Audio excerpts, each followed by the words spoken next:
Gas Monkey RC, what's up? Hot Rod 67, what's going on, buddy? Just going to do a little wrenching on the FT360 today. It's a little dirty from my last bash. Figured everybody could stop and hang out if they want.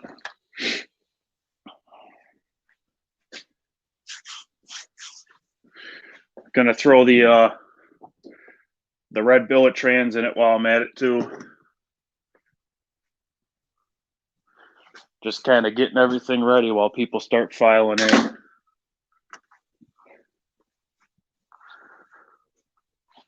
Rainy Sunday afternoon. What are you guys up to? Anything?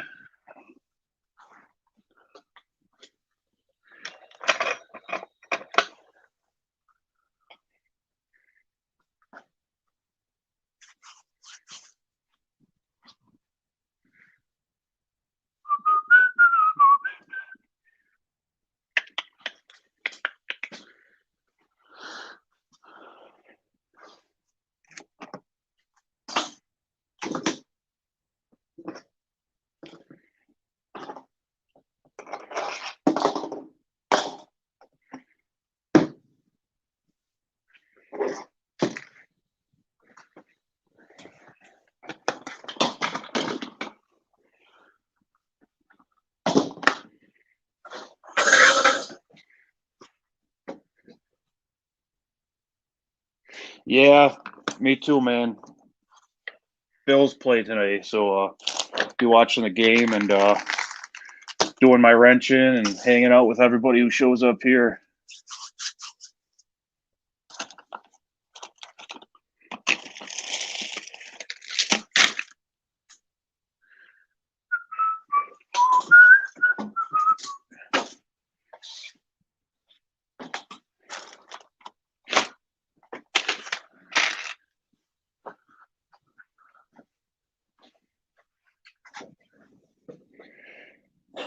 Wrenching on the raminator. I wish I had a raminator. I'd be wrenching on that thing every day.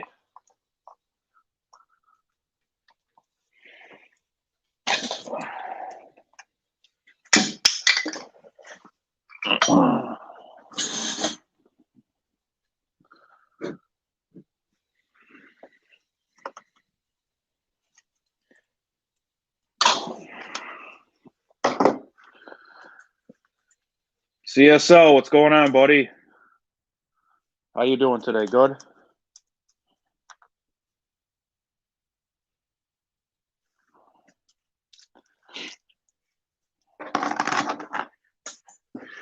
Just doing a little wrenching. Rainy afternoon.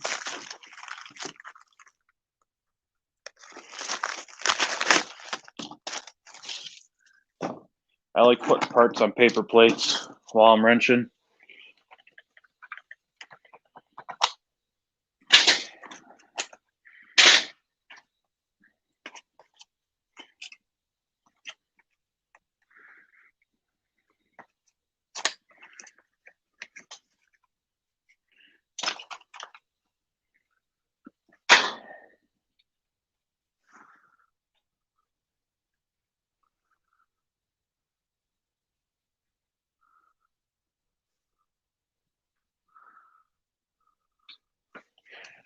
Local mayor, yeah.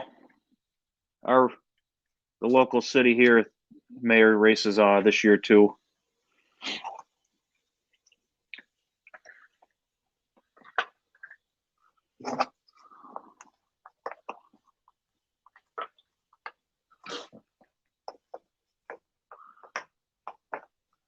Nitro Freak, what's going on, buddy?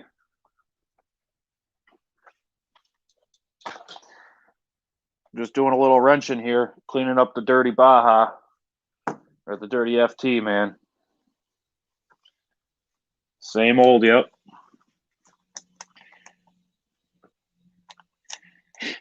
Figure now that I have the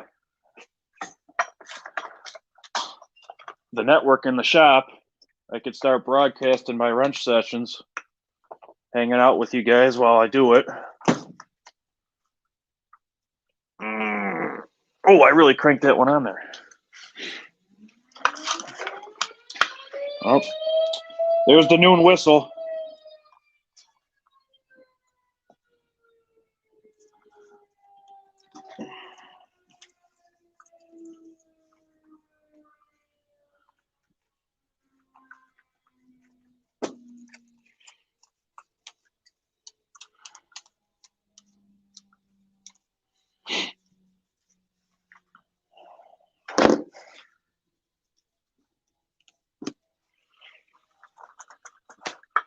Oof. Yeah, we got real dirty that last rip. This engine was running like hell too at the end of it, so I'm trying to figure out if something happened to the motor. Along with cleaning it up, I don't like leaving my stuff dirty for this long. It's not good for the bearings.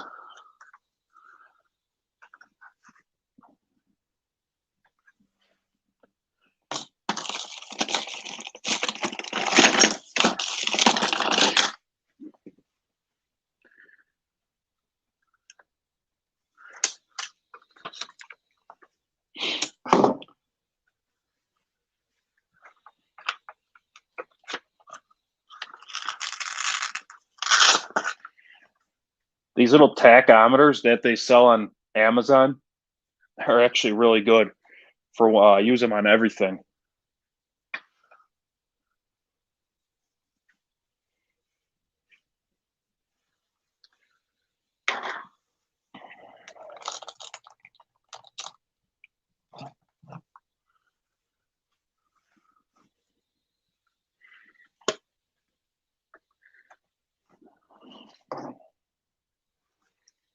They just clip onto the plug wire, and they inductively tell you your RPMs through the plug wire. They're pretty nifty, easy to use. They have their own battery. They're not as advanced as Hiltronics with the tells you the temperature and everything of your engine, but for what I use them for, they're perfect.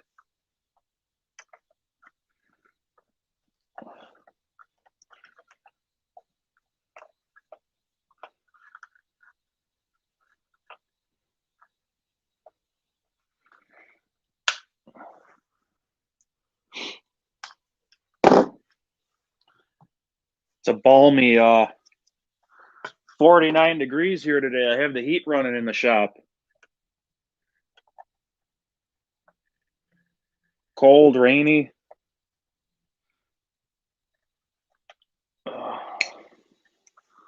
Nice soup weather.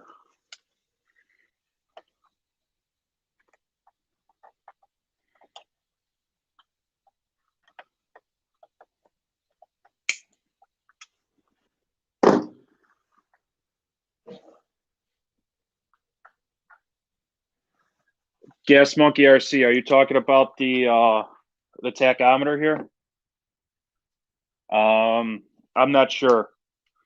These are like $30, and I get them off of Amazon, and they're usually in stock, delivered right away, the next day or the day after.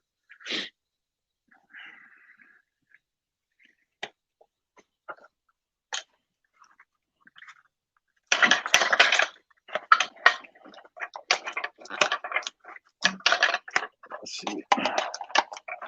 There's a lot of dirt packed up in there.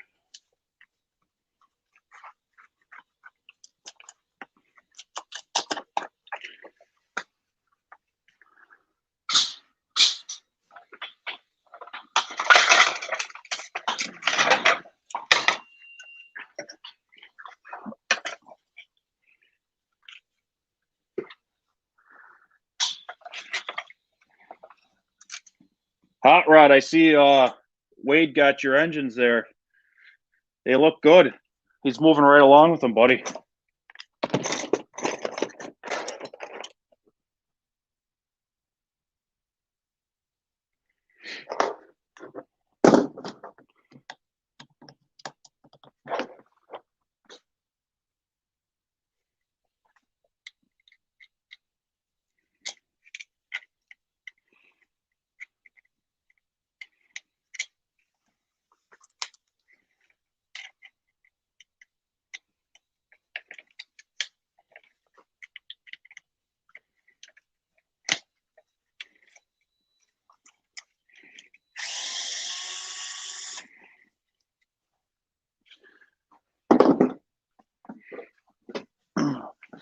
This is actually a part for my King motor Baja. They just was using it for mock-up. I was trying to build a new pipe for that chassis, but that the metal that these pipes are made out of are way too thin for my welder.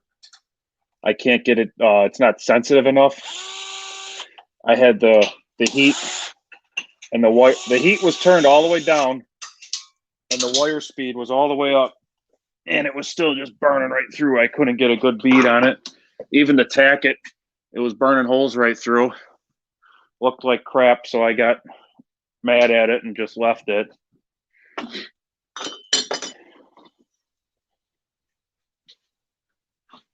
I'll show it. I'm not afraid to show it. It was they're not the best welds. It was aggravating me, so because I wanted it to, I was trying to get it to come around here like this, and I had it all mocked up real nice, and then I started burning right through it, so I stopped.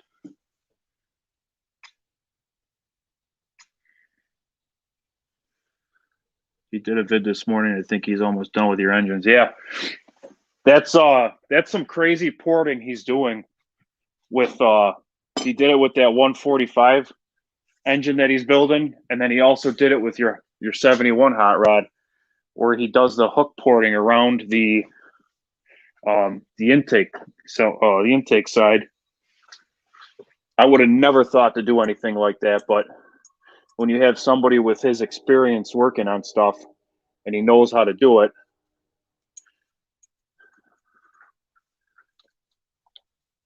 the dude is very smart with his engines. That is for sure.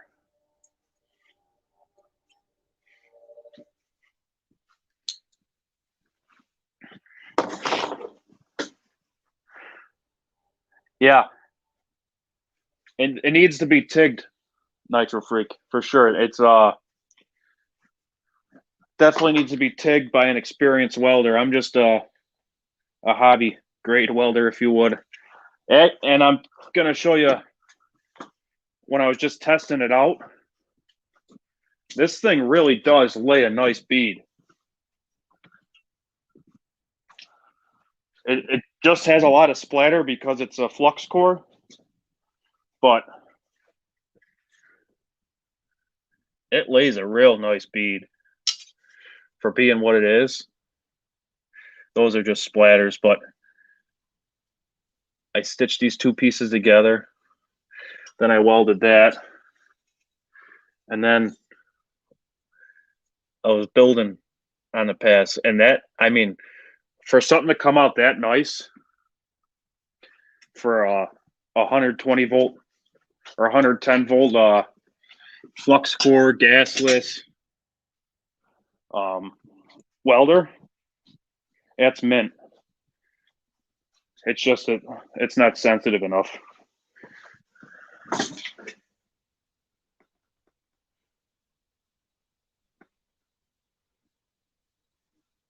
Yeah, gas is nice until it's windy, because the wind tends to blow the gas away, and then your welds look like crap anyways. But for what I'm going to use that welder for, it's perfect. And you could buy that anti-splatter spray, what just makes it that much easier to clean up your welds when you're done.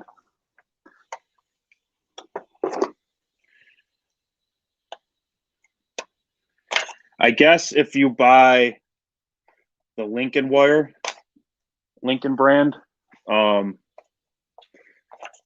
a lot less splatter. That's just the Harbor Freight wire that came with it, which still isn't bad.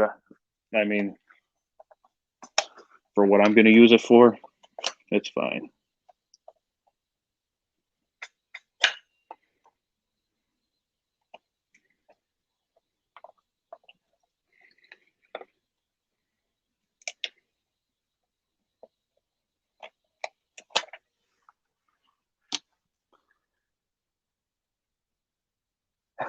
Yeah, for sure, man.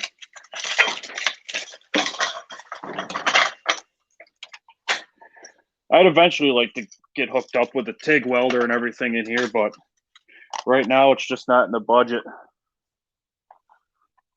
I'm not a very good fabricator anyways. I can put stuff back together, but fabricating is not one of my specialties.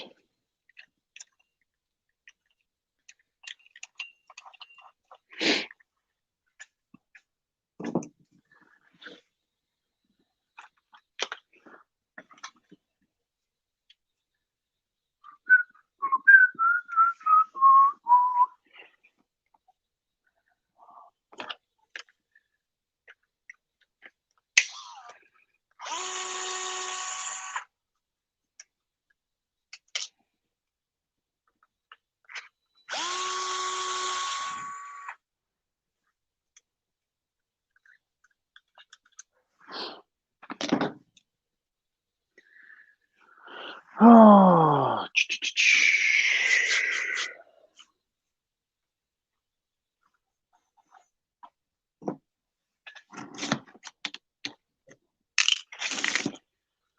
we're gonna throw this in when it's all said and done today. This is the red billet trans that I put together with the crack and lay shaft.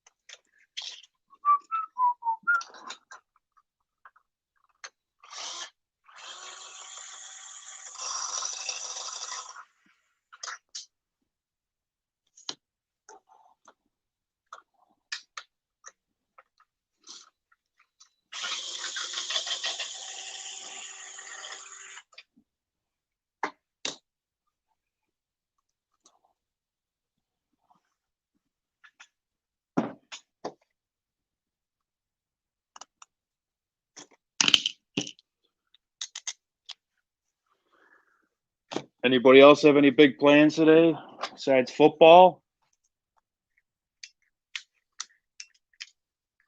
I know I got to take the kids trick-or-treating later.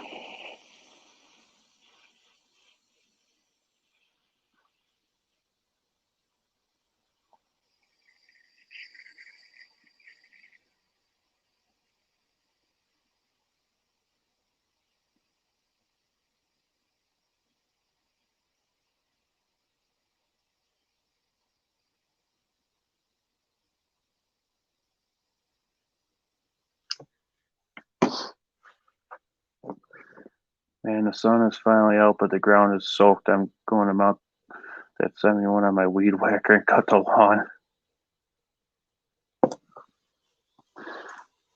Fixing holes in your kid's room, huh?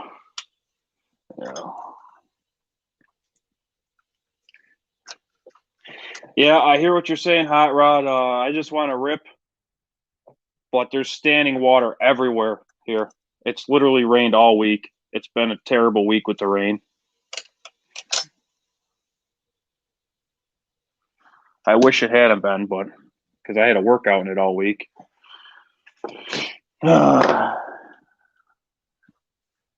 Trick-or-treating for a little, yeah. It's for the kids. I don't mind it. Love my kiddos.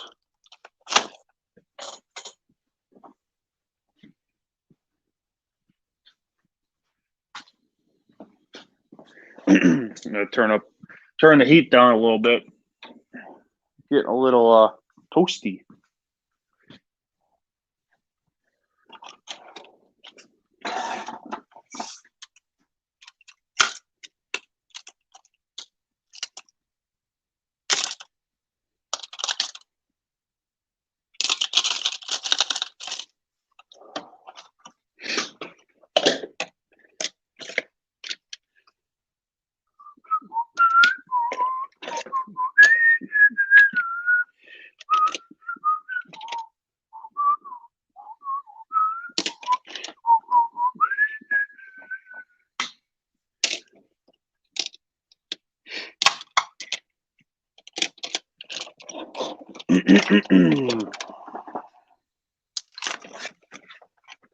I'm still here, just digging through my sockets at my bench box.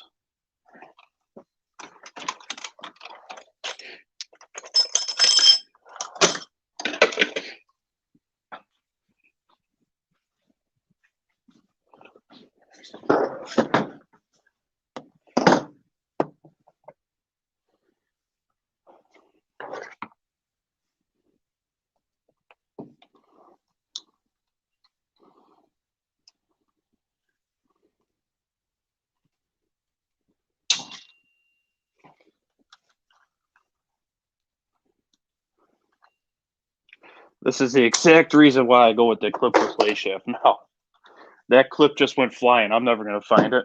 I put a new clip on that every time I do that.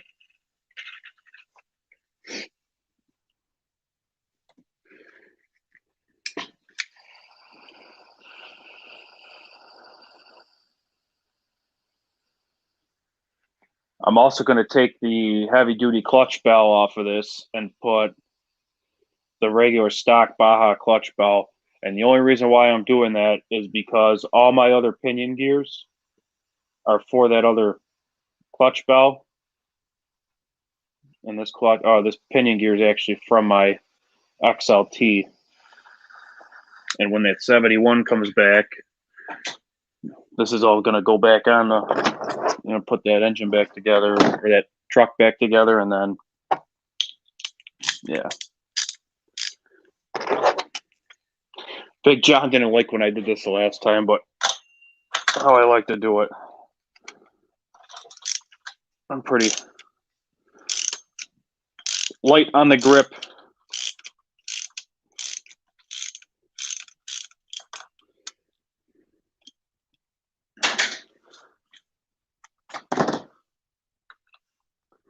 Doing a Halloween in my own house for my kids. Yeah. It's been tough the last couple of years. You never know who everybody's thoughts on the pandemic and everything. Who's going to be weird about what? Gotta respect everybody, you know.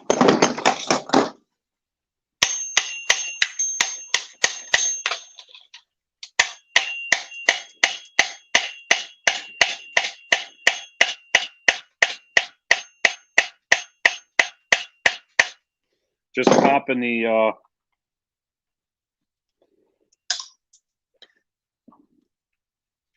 pinion gear off that clutch belt. I got so much Loctite on there that sometimes it's hard to pop.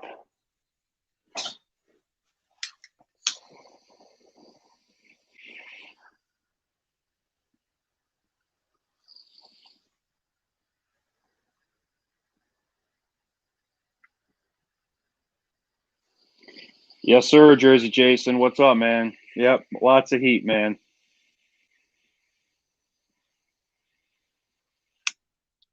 Lots of heat.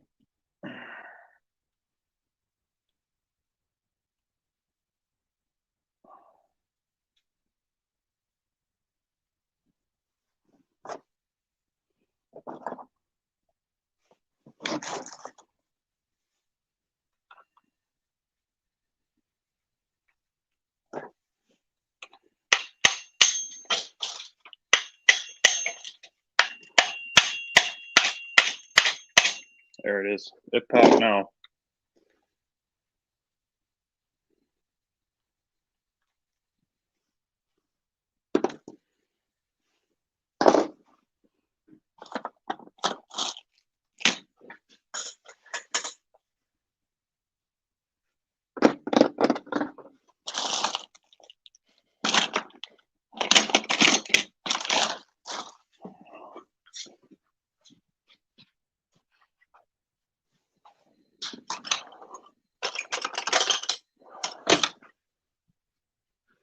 Yeah, cleaned up the other day.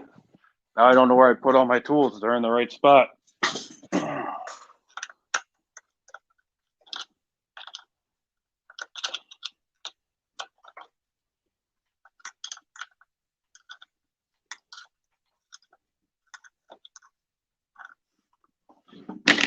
Too much Loctite.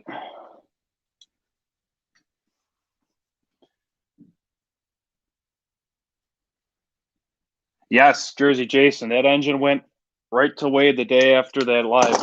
On my last live stream.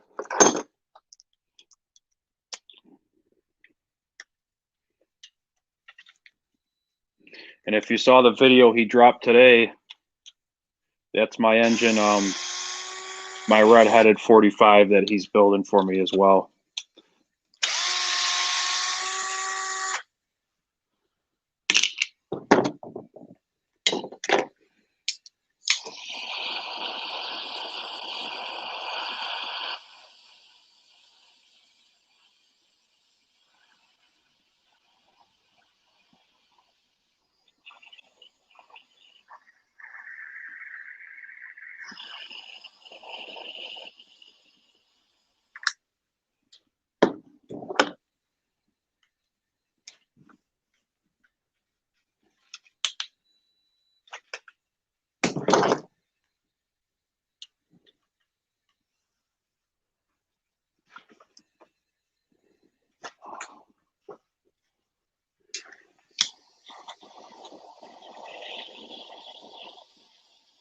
Tell you what, if any of you guys haven't checked out Wade at SRE Customs, you're missing out, man. That guy with these fifth scale engines, what he's doing is incredible. And he's showing you what he's doing on his channel. He's not just pumping out these engines and telling you, yeah, I ported them. No, he's actually showing each build what he's doing. Wow. More heat.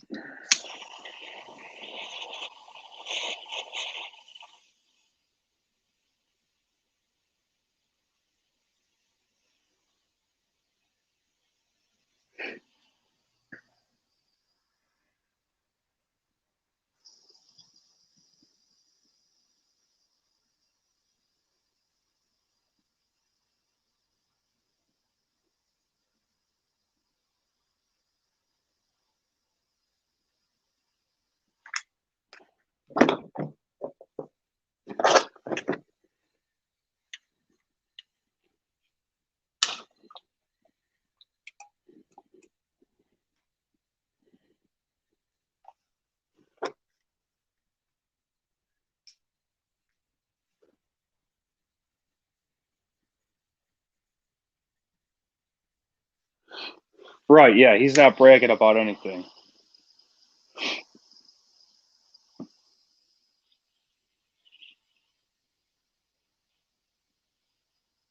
But that's one of the things I like, you know. He puts everything right out there in the open. And his performance, it speaks for itself. You know, all these engines he's building, they're outperforming everybody else.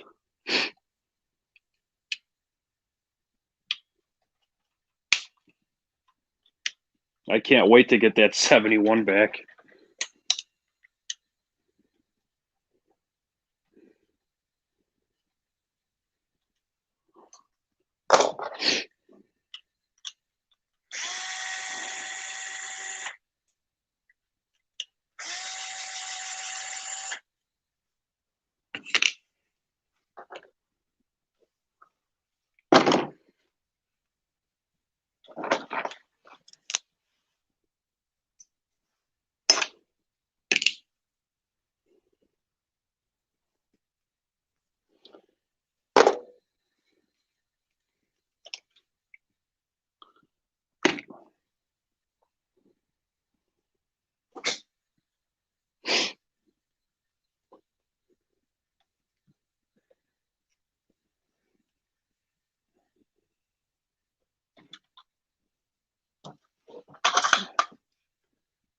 So this is just the cheap Rovan rocket stand that they sell on their website.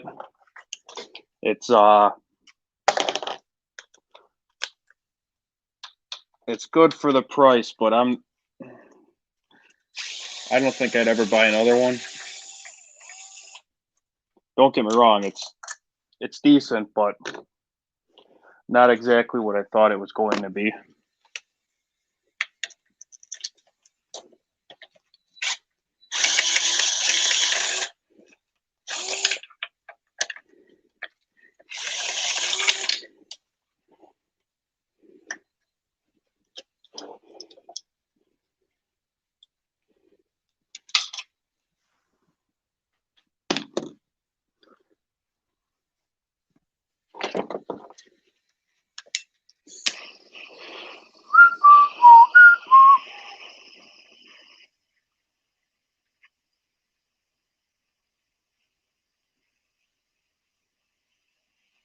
Even this 45 here, if you guys aren't going to go with the full-on monster package, and somebody just wants a good piston or cylinder reed bash mod, this is an awesome option for you.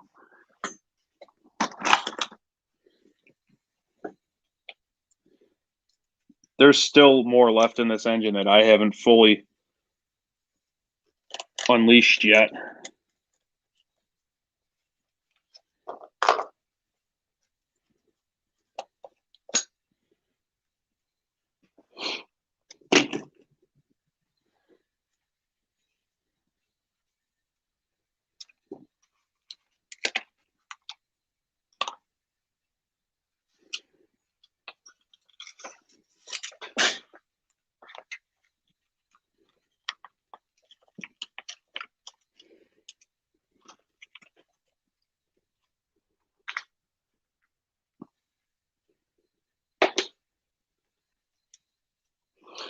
As soon as the Rovan upgraded steering comes back in stock on the Rovan website, I'm ordering that for this. I think it's the symmetrical push-pull, they call it, or whatnot. It changes the whole servo tray. Something I've always wanted. Be perfect for this truck.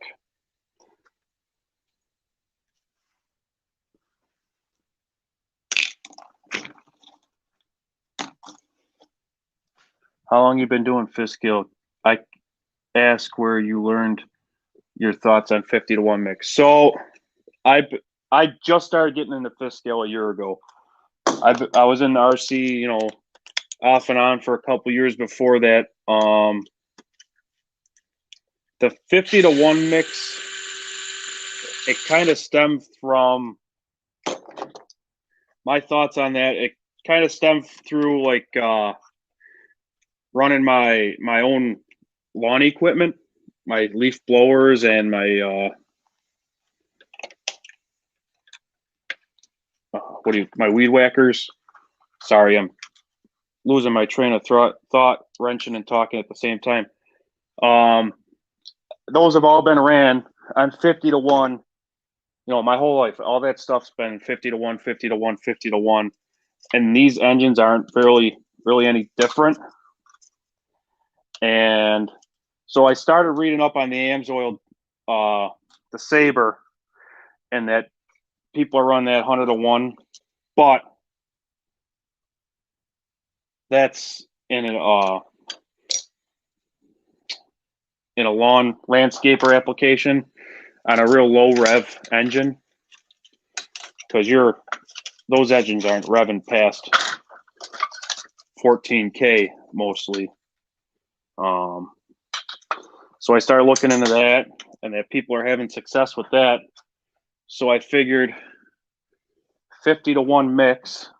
It's been tried and true for myself in my own lawn equipment.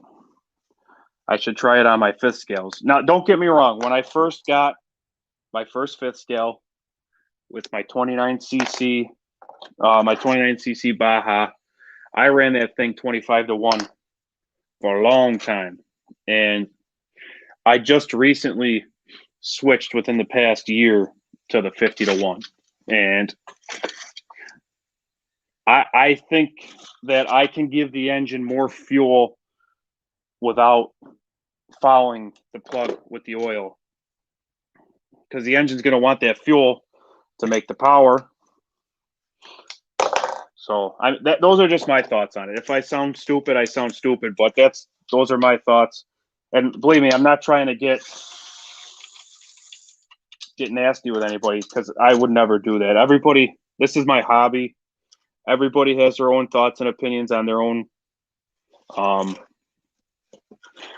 stuff, and I'm not gonna.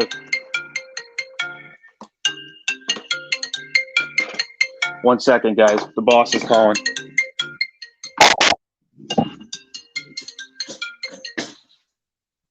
Hello? Hey, what's up? No, I haven't talked to her.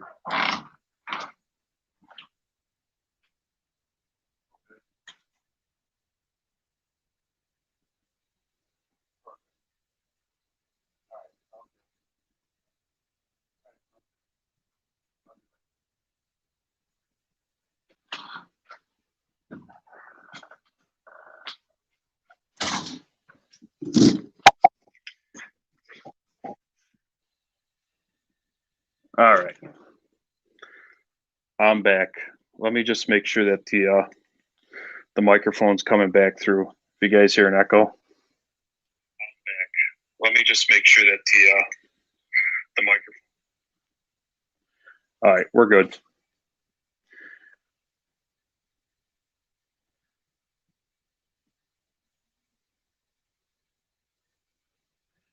All right, Jersey Jason, you were right, and you ever try something, and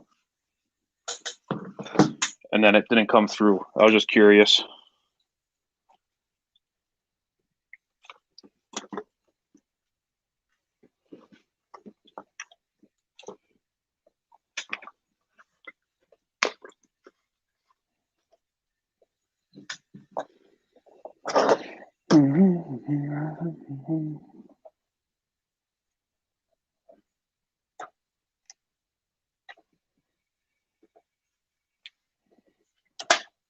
And the whole other thing with that 50-1 and the oil mixes, I'm not gonna sit here and tell somebody that one's better than the other, because it's just something that, everybody, like I said, everybody has their own opinion. And this gas tank's leaking everywhere. Hold on.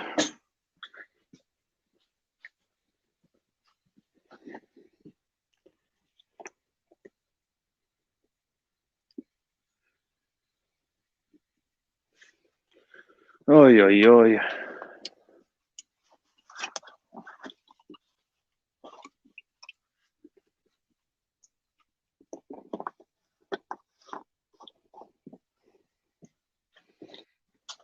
And another one of my opinions that I don't know if everybody's going to agree with is I run the race fuel 32-1. Okay. Yeah. When I first started weaning myself off the 50-1, I ran a tank at 32-1, and I thought it was all right. It's hard for me to say.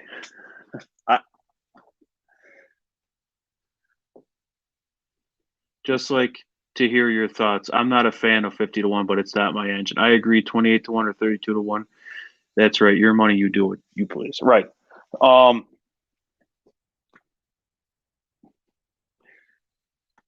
Those are my thoughts on it. That's all I can say.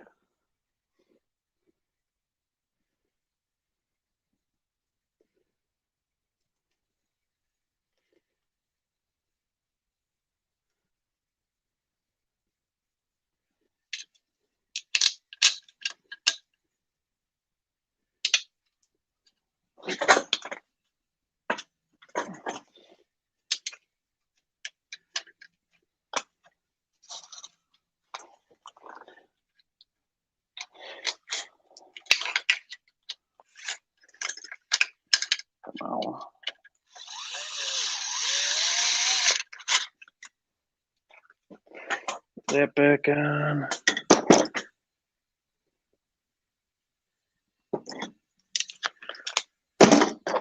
So I did, in my last live stream, I did show, hey, FPV Addict, what's up, man?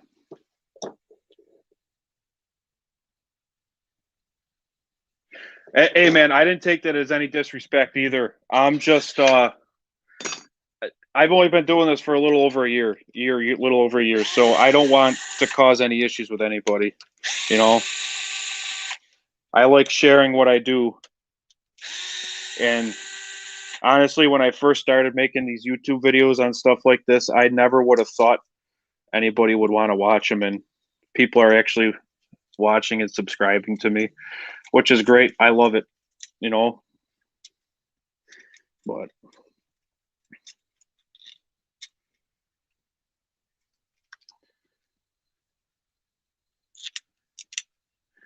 yes, I have asked Wade what he prefers. Wade likes the oil on a richer side, but he's comfortable with what I'm running.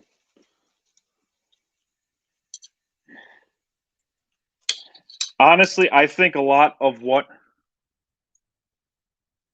the 25-to-1 on what Rovan asked for in their manuals and everything, I think a lot of that stems from people buying these as their first fifth scales and them not wanting to warranty a crap load of engines.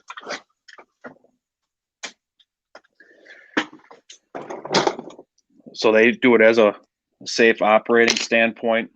That's my opinion on it. I'm probably wrong, but like everybody else has said, everybody has their own opinion on it. It's your engine, your hobby, your money. I'm not gonna force anybody to do any different.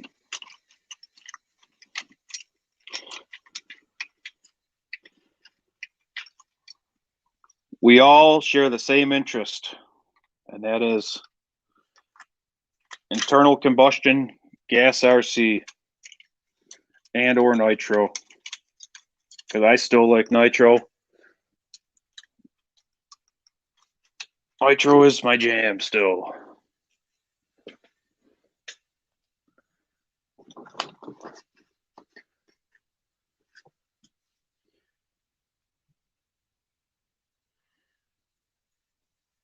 So yes, the oil will tend to add more compression. It does lubricate, it does cool, but the fuel also cools the engine as well.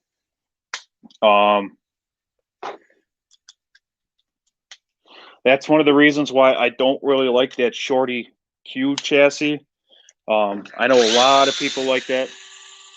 I'm not a big fan of the shorty Q chassis because I feel that where the gas tank is,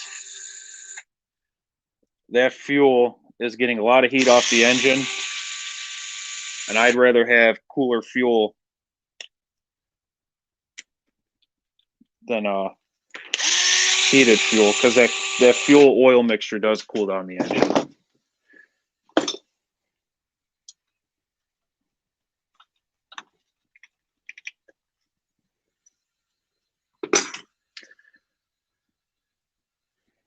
Everybody's preference.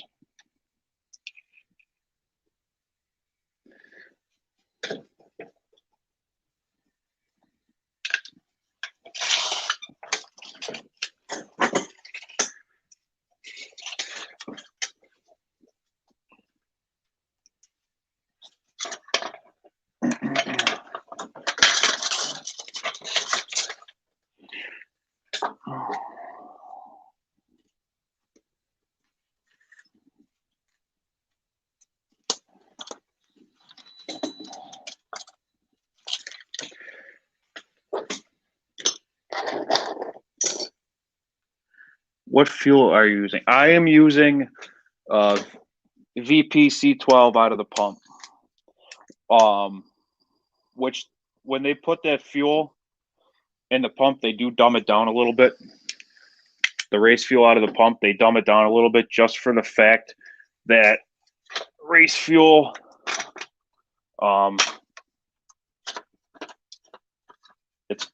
It eats away at the lines and stuff, so they dumb it down a little bit. At least that's what I've been told. I could be wrong. If you buy it if you get it in the can and you buy it in the 5-gallon can, you're going to have a higher octane. Because I think out of the pump, it's still only 108 octane, but it's C12.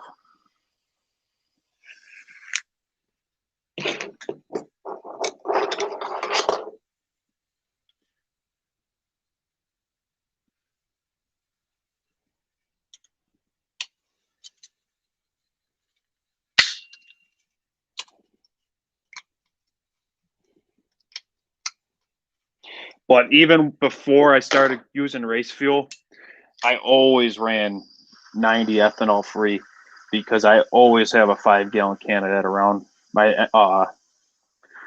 That's what I run in my motorcycle, and that's what I run in all my lawn equipment is the 90 ethanol free.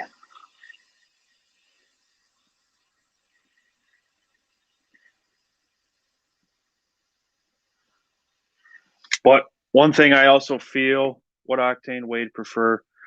I know he puts a lot of compression, especially with threaded. So yeah, Wade told me flat out when we first started this venture together with him building me an engine.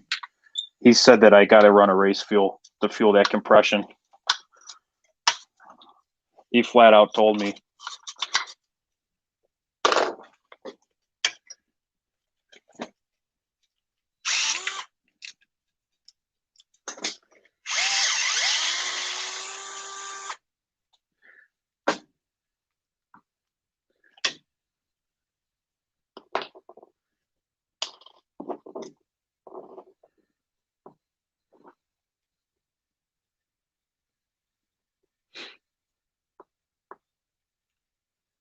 C12 32-1 in my modified engines. Yeah. And I'm sure that everything is fine. And you've been doing it for a while, and like I said, it's everybody's preference. I guess I did make that video on the oil mix ratios, and I don't want to stir up too much, but that's my thoughts.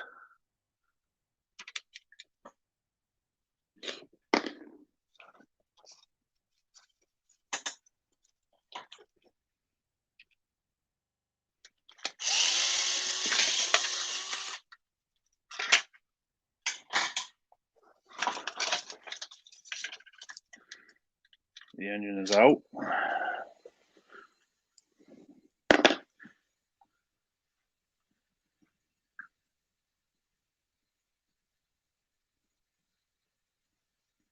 Right.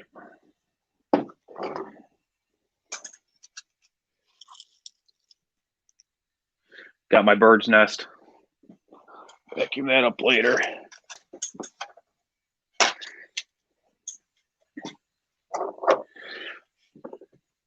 SRE Customs 45. Got our cylinder read on there. I'm going to wash this up too.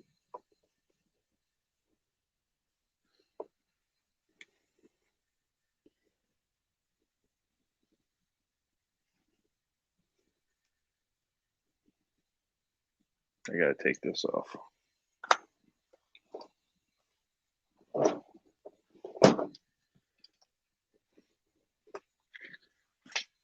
Right, I understood what you're saying, the octane.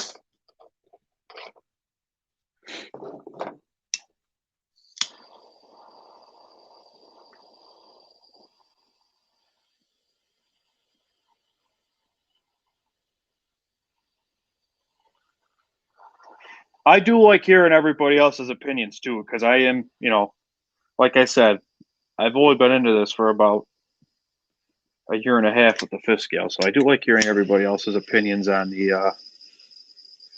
on how they run.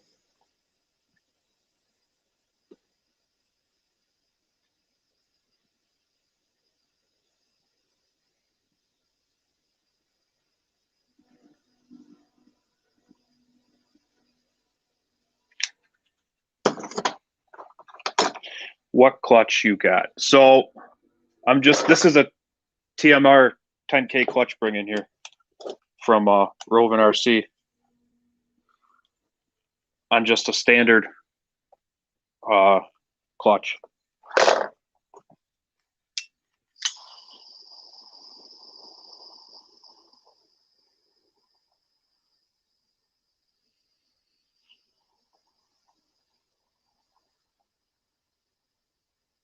Yeah, I know, TMR no bueno. That's another thing. You know, everybody has their own opinions with these engines and everything. I personally, I have a TMR 34 that I actually bought that from the Sweaty Potato Meyer RC. And that dude, that engine is incredible. That engine is incredible, and I have no complaints about it. But personally, I never dealt directly with TMR, so I can't say anything.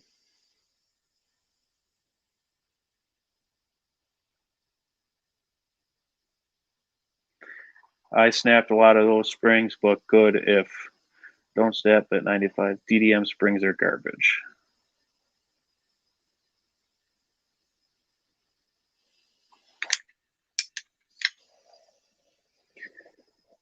I have the same one, and it's junk.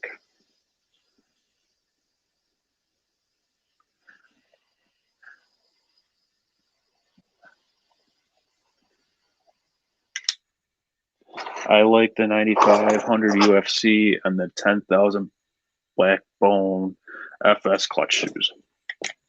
All right, man. I'll keep those in mind.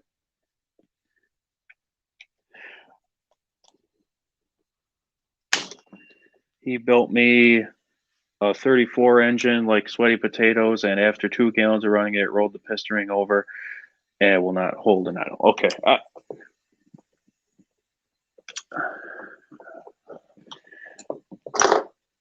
I'd like to agree with you on that FPV addict. But like I said, I don't want to cause any issues. I don't want to ruffle anybody's feathers. I understand what you're saying, and it happens. Like I said, I just don't want to ruffle anybody's feathers, dude.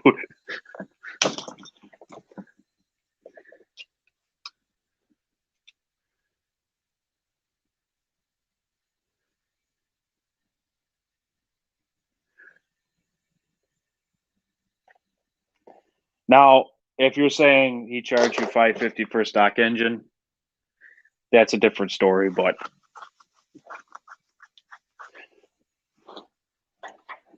don't put me on the spot here, dude. I don't want to cause any issues.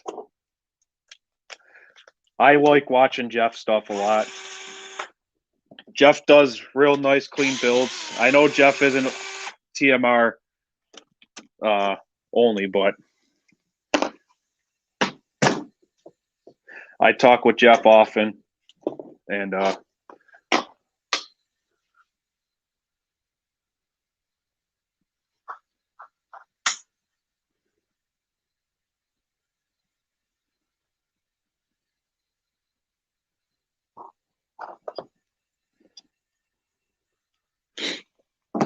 I like to, you know, I don't want to ruffle any feathers.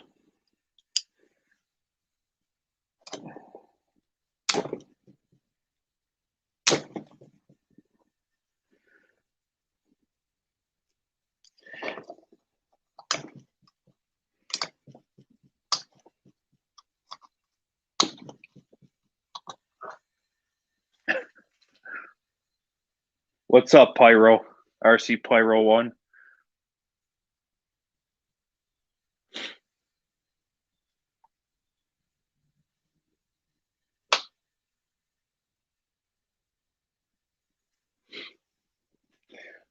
This is the clutch bell I'm running. I'm not going to put this one back on.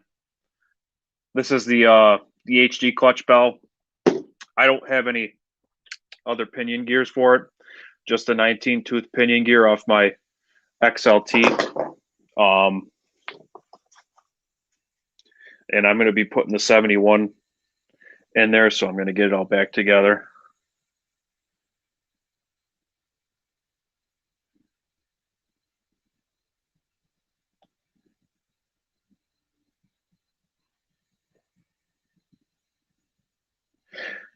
Right.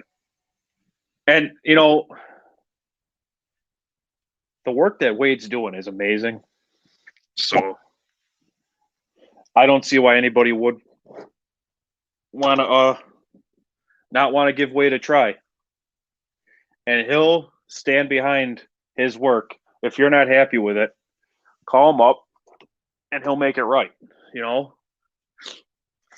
he'll tell you flat out the first time you talk to him. He's not out to screw anybody. He loves doing it just as much as he loves seeing people happy about it.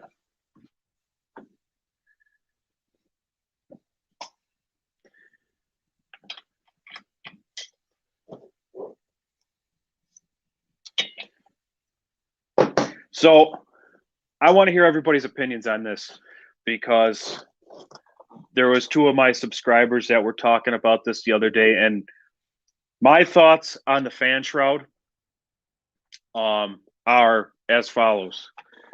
The only reason why I put this one back on was because I was having issues with the kill switch. My thoughts are this is an air-cooled engine.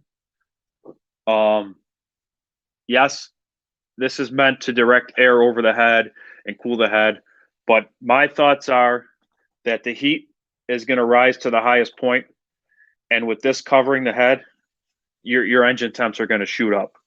So I usually take this off and let the heat radiate out. But like I said, I was having issues where the kill switch was coming out because I like to solder my kill switches to the remote, the third channel remote kill switch, and I'll show you that in a minute when I take the covers off and everything. So, what's everybody's thoughts on that? Oh, Wade is a stand-up guy. I feel you, KGM. Gas Monkey, yes, you are 100% correct. Every single person I talk to tells me to stay clear. I have learned my lesson. Emailing him shortly to tell him how. Okay, yeah. I understand that, man. I understand that. People are supposed to help each other out and keep this hobby going, but people like him just have me aggravated. Yeah, and I understand that as well. What's up, Ryan? Jersey Jason says, listen, FPV. Sorry, guys, I don't mean to be mean or negative here, but this is the second time I've been ripped off by him, and I want people to know. Listen, dude, I get it. I understand, and I just don't want any issues with anybody, you know, because face it, I'm really not anybody. I'm just a guy whose hobby is fit scale and RC and everything. So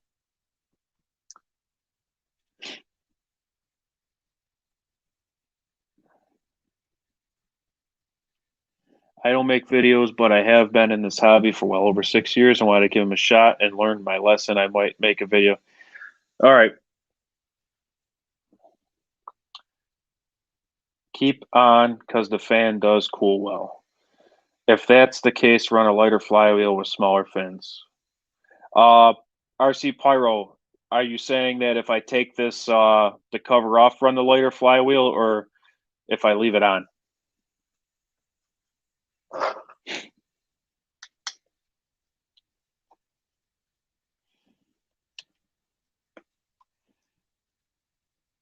So what my thought here is, what I'm going to do, fan shroud directs air over the head. All right. So, like I said, yes, with it off. All right. So, now in my own testing of this 45, I have found that with the top off, with the head off or the cover off, my temps came down.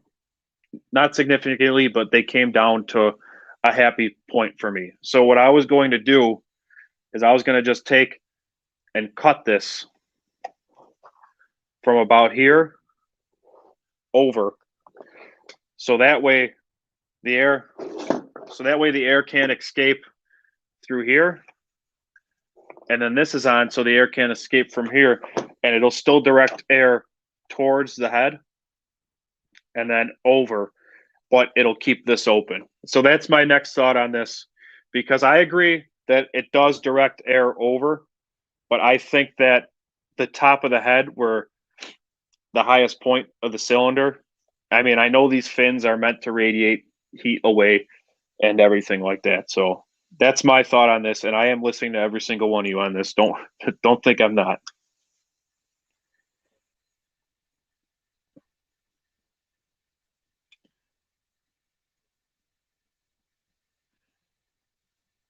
I've never ran a 45 Rovan. I've only experienced this with the standards in OA. Okay. So when I first got that XLT, my first experience with the Rovan 45. Now I don't know if it was a combination of. Do I still have that over here? Because I think you were here the other night, Jersey Jason. And I did shit. Yep, here you go. I don't know if it was a combination of the stock pipe choking this off at the header flange, and I don't know if it was a combination of this pipe being restrictive, the double ring. But I built an engine before I sent this engine to Wade. I built my own engine, and I took a dual ring piston, and I put the top ring on. I left the bottom ring off, and then I also opened the case up and opened up the cylinder, and I port matched the cylinder to the case instead of doing what Wade does, where he stuffs the case to match the cylinder. I did it opposite. So I really opened it up, and honestly, I have no idea what I'm doing when it comes to that stuff. So I just figured airflow. And when I did that, and then I put the 71 cc pipe on this engine, the temps dropped, and this engine ran significantly better. So with the testing that I've done, I feel that yes, having the shroud off does help, because I did notice on the stock engine before I started porting my own stuff that this did help with it off.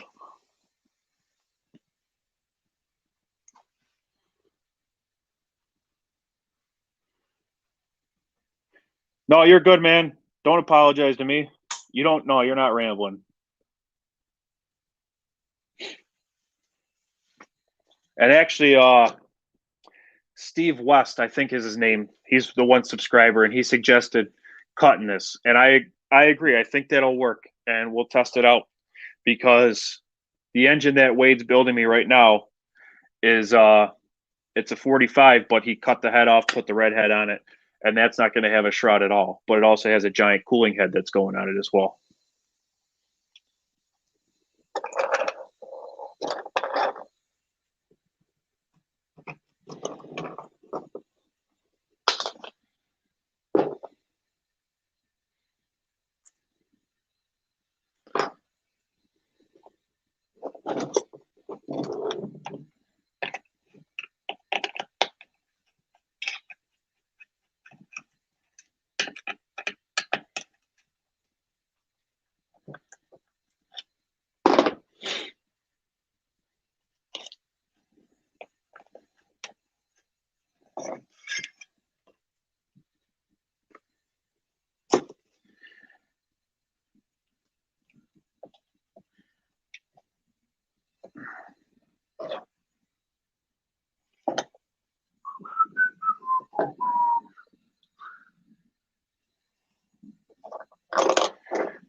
So yeah, that because after I put that engine back together, RC Pyro, I did not put the shroud back on, or I did put the shroud back on. I can't remember. I'd have to rewatch the video. It was a couple months ago, but I think it is testing after upgrade on the XLT or something. If it's on my channel, I think I did put the shroud back on, if I'm not mistaken, and run it with the shroud on. And the temps came down. Yeah, that second ring really did drop the temps significantly.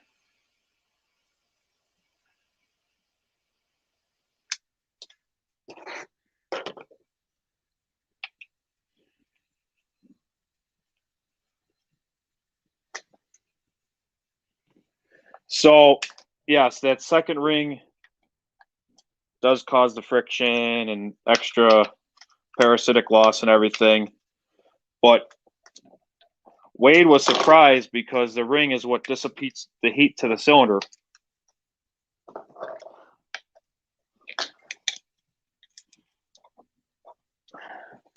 So those cylinder rings transfer the heat from the piston to the cylinder.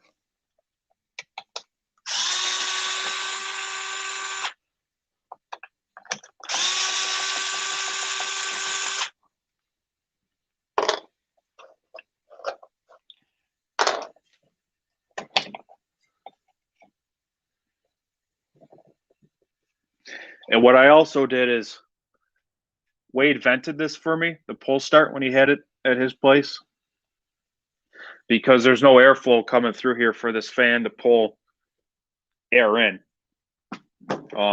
So yeah, I'm sure people disagree with me on that too, but that's something that I did that I thought was necessary. Because if you look at all the other pull starts on the market, they're all vented.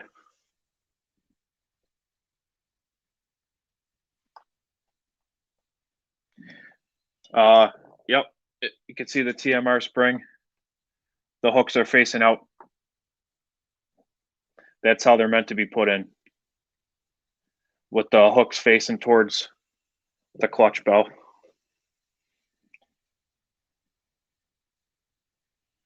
Right, dude, you're gonna be happy with that redhead. I can't wait to get mine.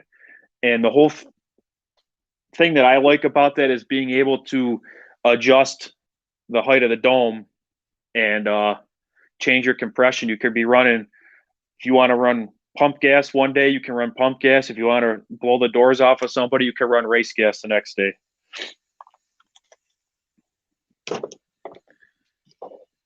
And that's going to change your tune also.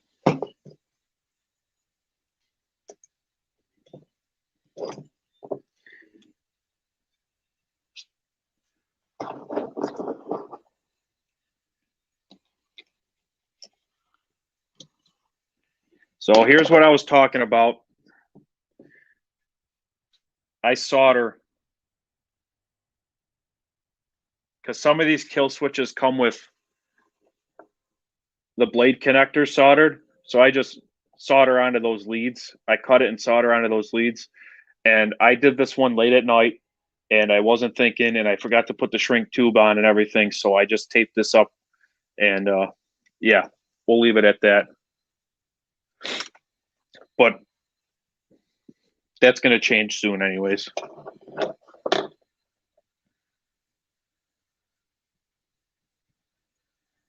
And the compression affects RPM, so deck height will get a little bit more RPM. Well, the compression, from what Wade was telling me, the compression will change your bottom end. The RPM is controlled by the pipe,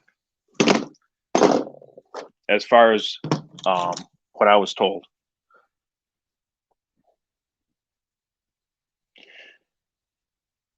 Right. And you got it right there, Jersey Jason.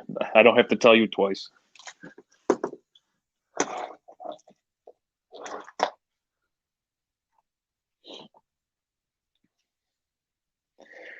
So we're going to clean this up a little bit.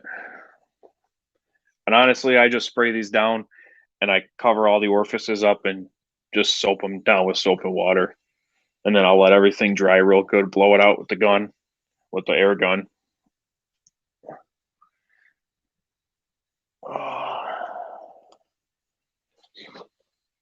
Just got an OBR 32 read with balance crank, waiting on Uber RC carbon chassis and all bonehead carbon, building a lightweight Baja 5B. You're spending some money, dude. I was looking into that Uber RC chassis and I couldn't see spending $400 on a chassis. So God bless you, man. Because that's going to be a sweet ride when you're done.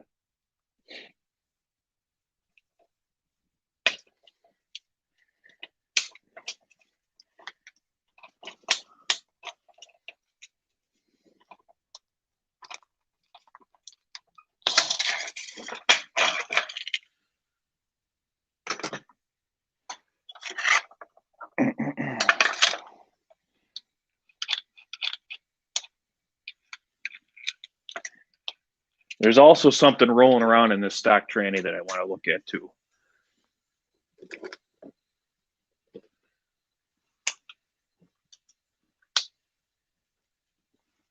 Yeah, I'm just this thing's a mess right now. I'm just cleaning it, tearing it down, cleaning it, and I'm installing my 3-piece trans that I put the Kraken lay shaft in. Right, it's not cheap at all. And I've noticed that nothing's cheap in this hobby. So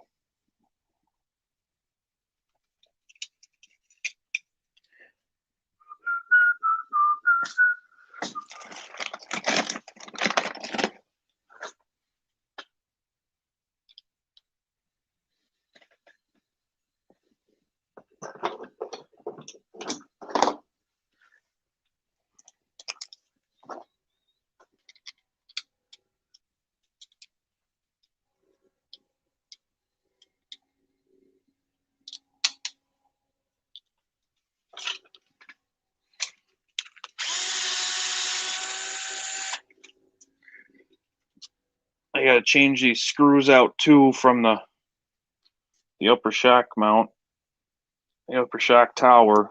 I think I bent these screws on that last bash.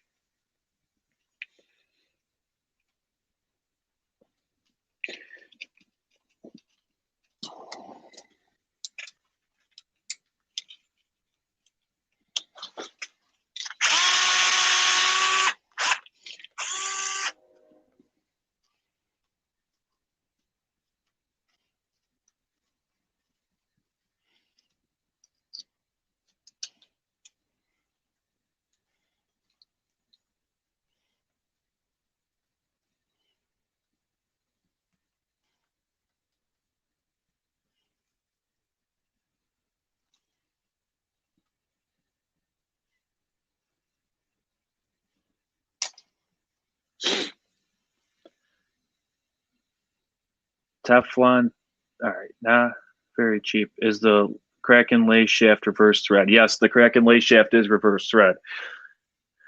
Teflon tape works well instead of Loctite for the lay shaft bolt. Yeah, actually, I use that Teflon. Do I have it? Yeah. I bought this stuff. This is actually really good Teflon tape, the Blue Monster, and I use that to lock up the turnbuckles on my XLT because the thread locker wasn't working. I've had my HPI Baja since 2012. I'm never getting rid of it. Figured I would build it as light as possible. Hey, man, I get that. Original HPI Baja, for sure, man. Yeah, me either. I went with the Rovan one, not as good, but good enough. Are you talking about the carbon fiber Baja chassis from Rovan? Gas Monkey? Because I was actually thinking about buying that for an idea I have this winter.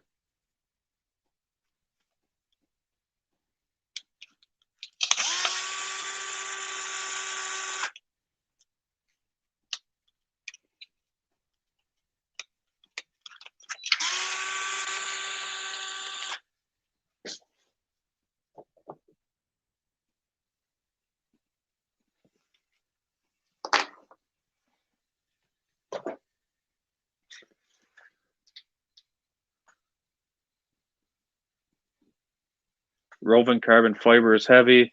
The light and aluminum is better. That's good to know. I was trying to figure out what was going to be lighter with that. And I'm glad somebody else has tested that so I don't have to waste my money.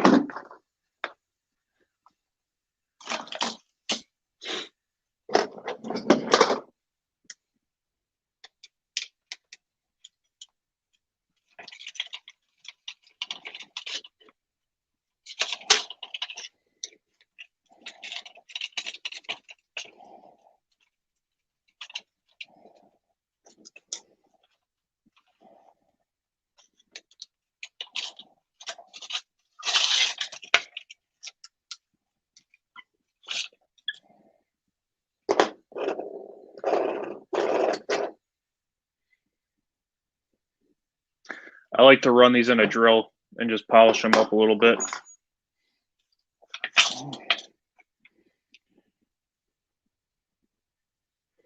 They get kind of nasty sometimes.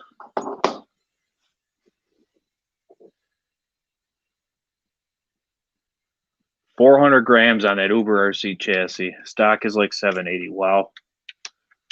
Or the Scorpion for the money. Better buying the Rovan Light is next latest after the Uber RC. All right, perfect.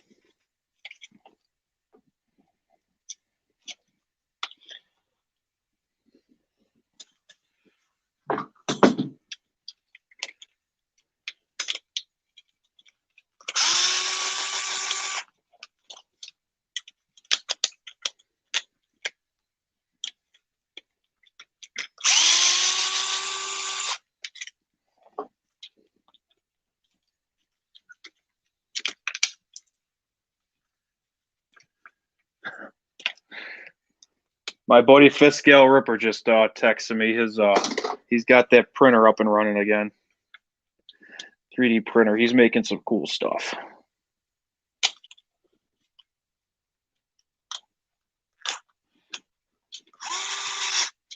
If you guys haven't checked out Fifth Scale Ripper yet, he's got the original SRE Redhead, and that thing is just an animal.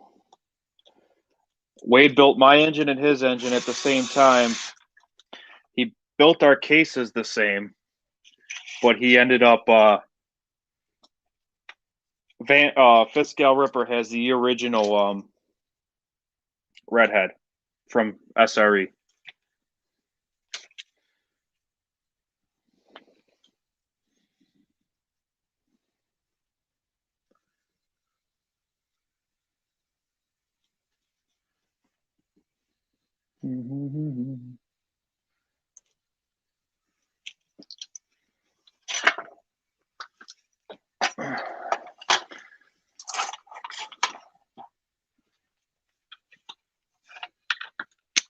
Which video is that, Hot Rod, from Wade?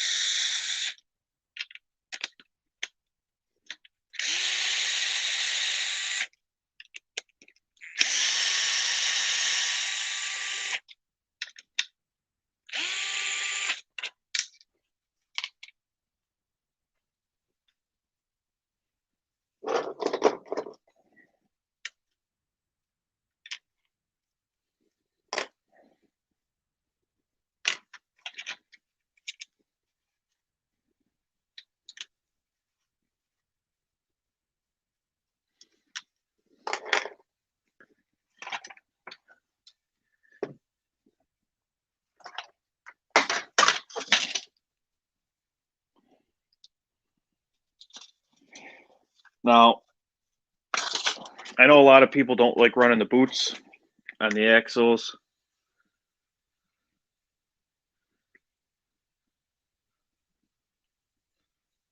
Oh, Fifth Scale Ripper. Jersey Jason, I'm Buffalo area, New York. What I was trying to say is, I know a lot of people don't like running the boots on the axles, but it's something that I like doing because I like greasing those.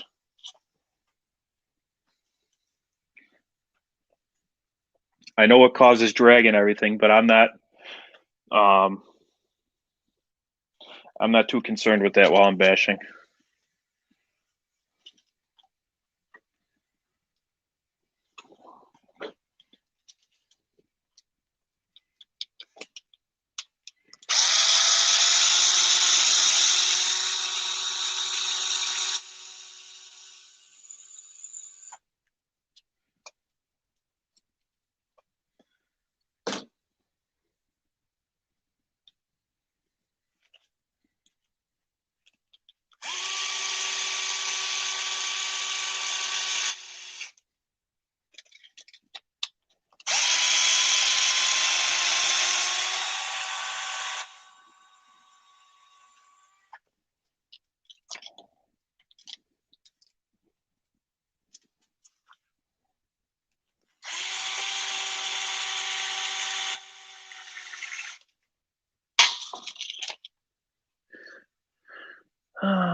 I'm a fan of the boots. HBI just released batches of them. DDM has them. Team Facetti grease as well. Who cares about some drag when go 45 and SETI when it just not going to notice it unless you're racing. Yeah, you're right. Now here's what I mean about I should not have left this in this condition. I left it. So the ball ends on the shocks are all rusted. So I'm going to, once I get everything washed, I'll just drop some oil on it. I use 3-in-1 for that stuff. And then, yeah, wash everything up. I got a mess on this table already. All right, let me move. So here's the linkage. And I bent this into a hook like this to run that HDA 48 carb. I love this carburetor. Once I got used to tuning it, I love this carburetor. It's amazing. Because of this is positioned up and the normal carburetor, stock carburetor is positioned down. This carburetor is amazing.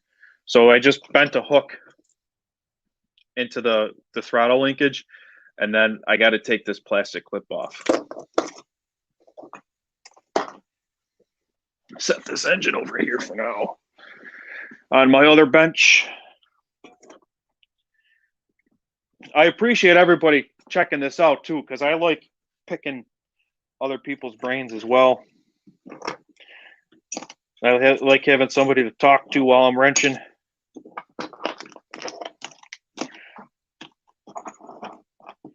That I'm sitting in here talking to myself.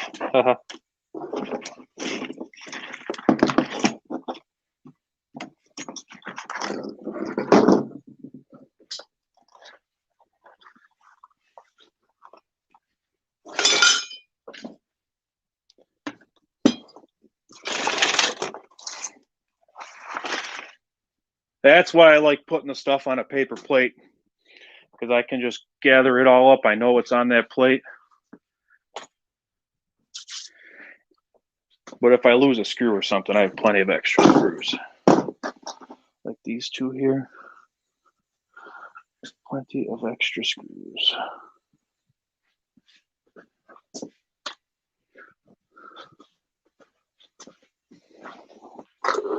These all go to the trans. These over here.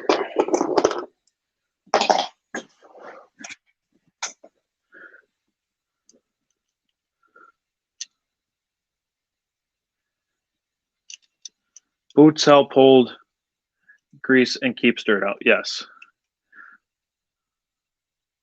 Simple green foaming crystals work great. What do you use? I swear by this, man. This stuff is amazing. It melts and dissolves the grease. Like when I tore down the diffs on the XLT, that freaking grease in there was the most disgusting grease I've ever seen in my life. I use this stuff. It dissolves it, and it just washes away in the water. It's amazing. And then the grease I just use this for my grease. Just normal high temp bearing chassis wheel bearing grease. Grease is grease in my opinion. And the reason I use that is that I pack my wheel bearings on my motorcycle with that, and it's just fine. And I'm not a small person. And if it can handle the heat from carting my fat ass around and the torque from my engine on my bike, then yeah, it's fine. Right. You don't need any crazy grease.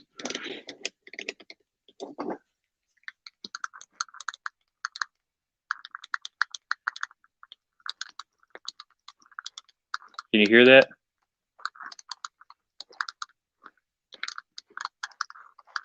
I'm putting you up to my ear because that's where the microphone is, but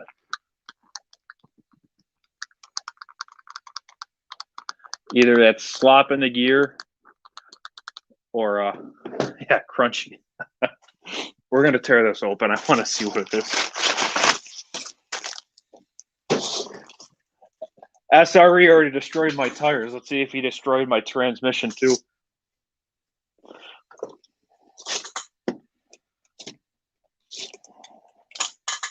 I also love this driver too. I don't know if I've said that enough, but I love it.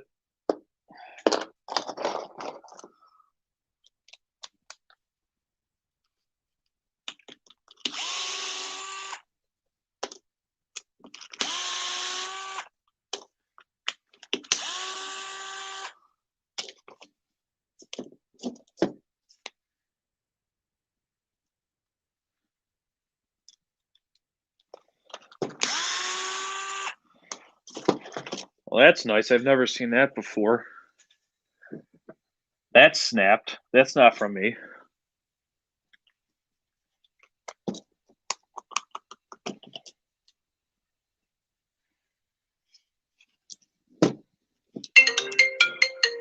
Oh. 1 second. The boss is calling again. Take 5.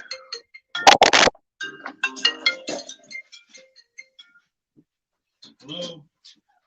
Hey, what's going on?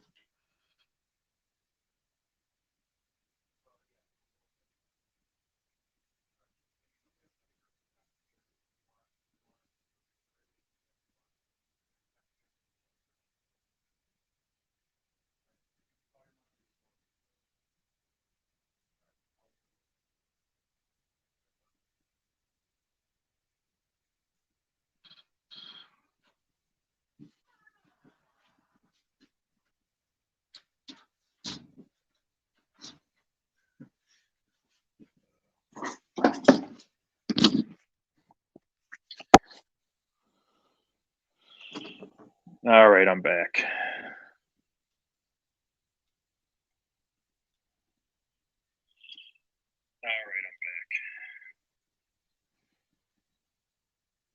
Yeah, I'm always on the deal of the day buying stuff I don't need.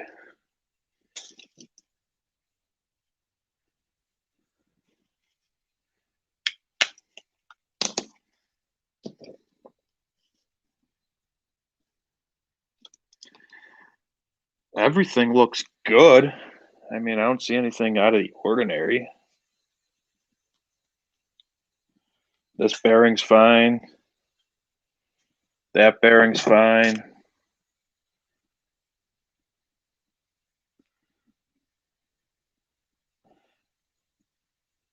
Diff still feels just as good as when I put it in. I put 500K in here.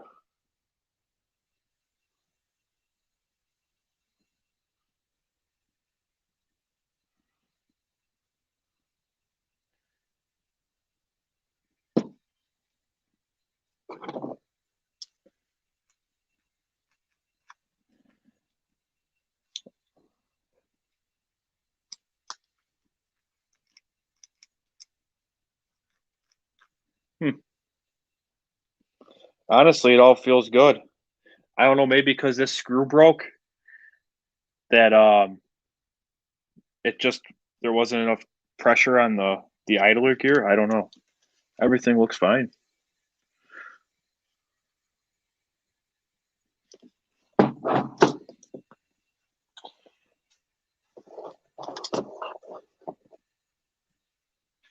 Danish Nitro. Hello from Copenhagen. Wow. Thanks, man. Turtle transmission alloy cases are the deal of the day right now on DDM. Really? I'm gonna have to check that out. I do run stock gears. I will switch to black bone gears eventually. Just when I went to buy them last, Detroit was out of them, and I don't feel like spending the money and getting them from Taylor RC. Sorry if I'm reading off my phone from the live chat because sometimes it doesn't show up on the StreamYard.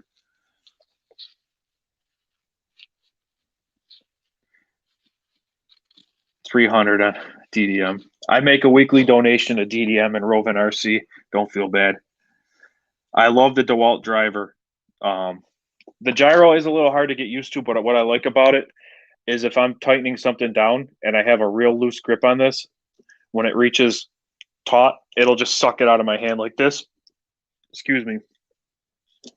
And then I can torque it by hand with my Allen drivers.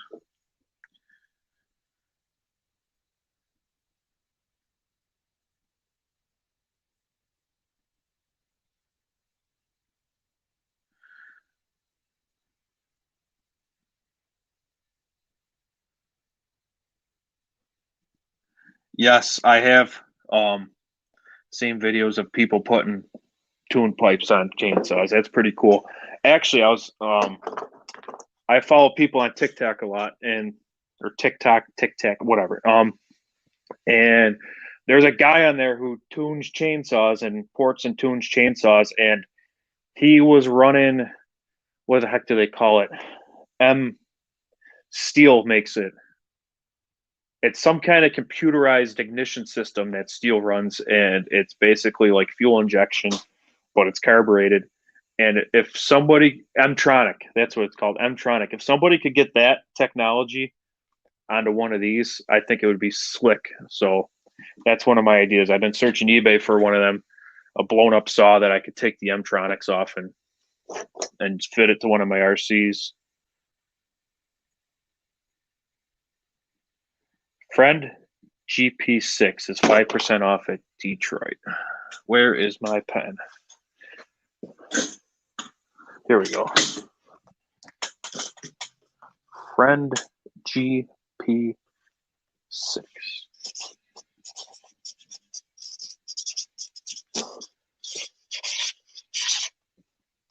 Done.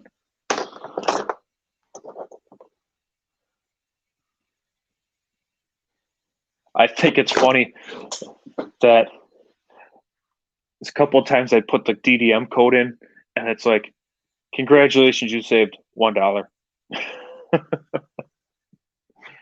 Oh. I love, and I use the Rovan code every purchase, and it saves me basically on the shipping, or not the shipping, sorry, the tax, like half the tax sometimes. The only thing I didn't like is I couldn't use it on the Bartolone pipe when I bought my Bartolone pipe for the XLT. But I understand that that's not really their part. It's a Bartolone part. So yeah.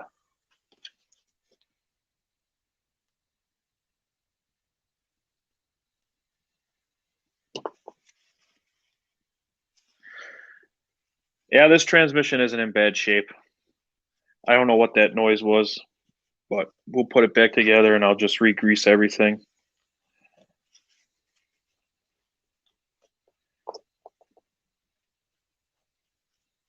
The one thing I did like about that 3-piece transmission is the tolerances on everything. Oh, this bearing's a little funky. It'll last. Those tolerances on that were so nice and loose that I was able to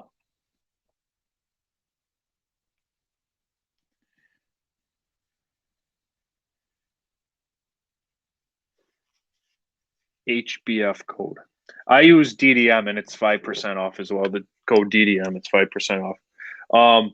What I was saying about that 3-piece tranny is the tolerances on everything were nice and loose, and you're able to get all the bearings off and out. I have a heck of a time trying to get these bearings off. If I don't like fighting with them, I'd rather just spend the $40 and get a new diff, to tell you the truth.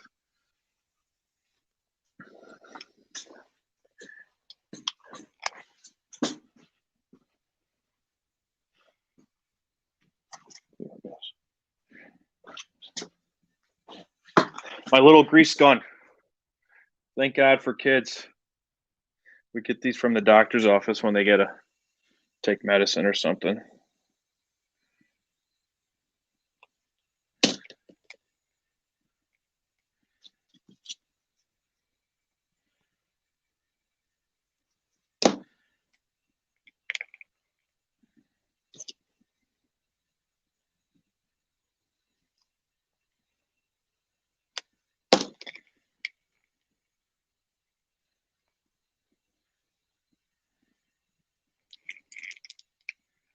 There we go. Beautiful. And then don't forget to put these in.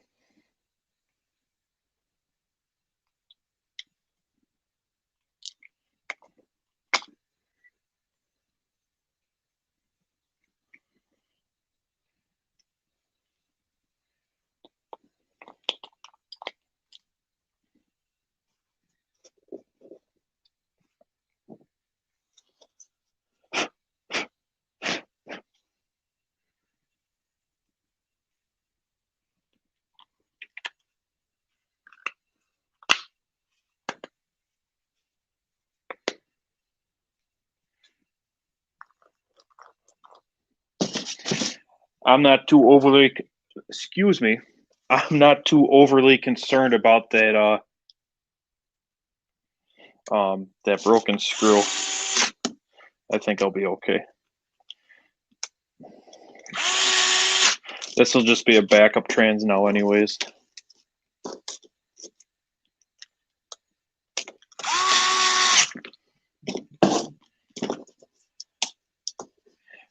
I'd like to know how that broke though.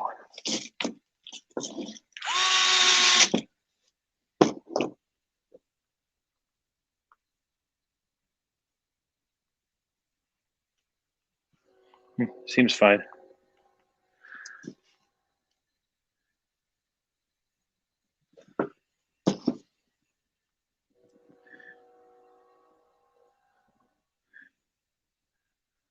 Danish Nitro. I'm thinking about getting the Baja 5B.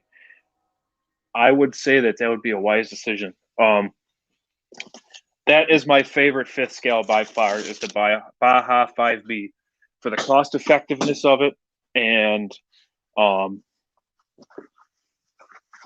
the ease of using it. You know, if you're just, I don't know your skill level or anything like that, but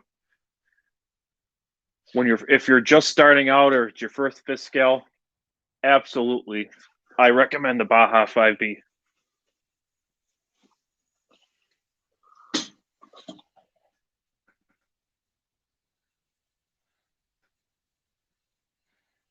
Acer sells very fair priced complete sets of ceramic bearings compared to Boca prices.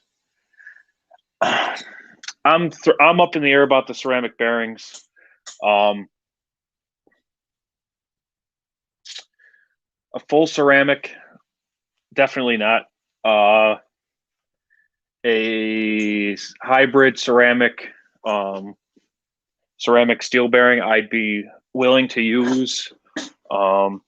It depends on the application.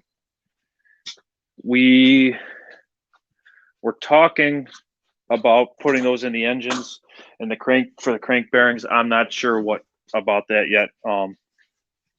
It was an idea that Wade and I had. I'm not sure if I'm going to do it yet, but that's just me. You guys have done it with success. By all means, keep doing what you're doing. If it ain't broke, don't fix it.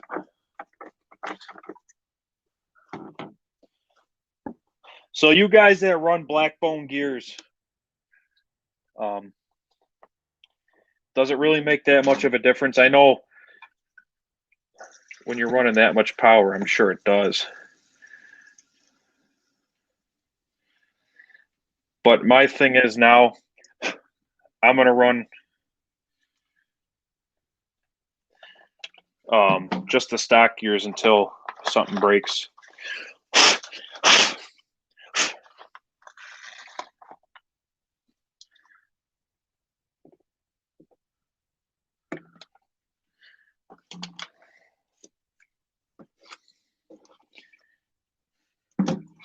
Sorry, I'm just off camera, emptying my fuel tank through a filter into the paper filter into the frickin'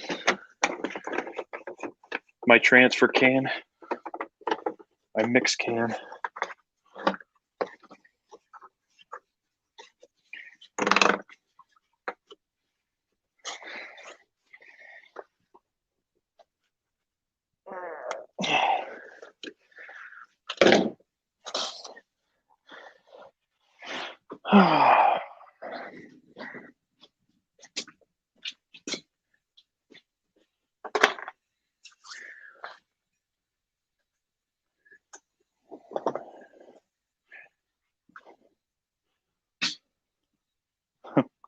Isn't it something when you spend money and you're like, oh, I wish I would have known the coupon code sooner. First fifth scale, yeah, Danish Nitro, definitely. I'd order that and order it right through Rovan, unless there's a distributor closer to you. Because Banggood, the prices on Banggood have been not comparable lately.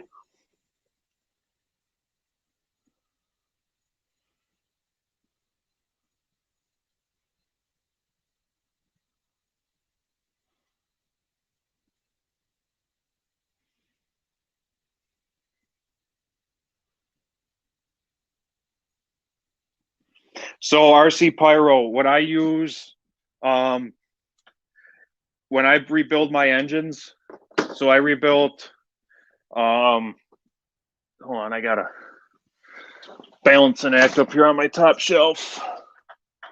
Nice and warm up there though.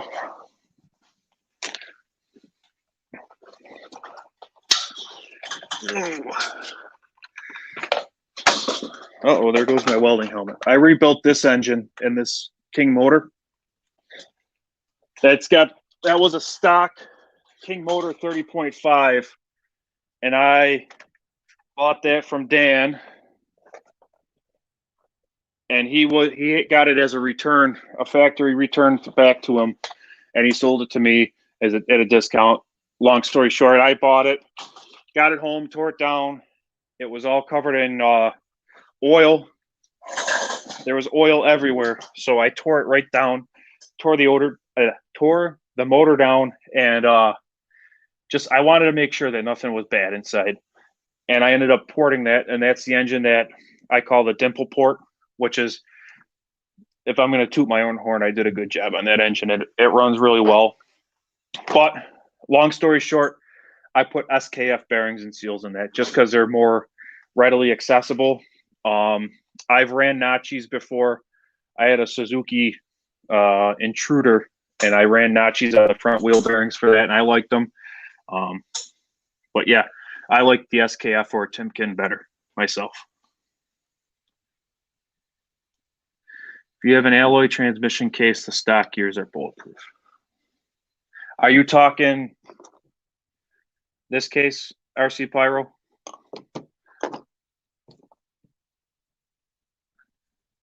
You can get it here in Denmark.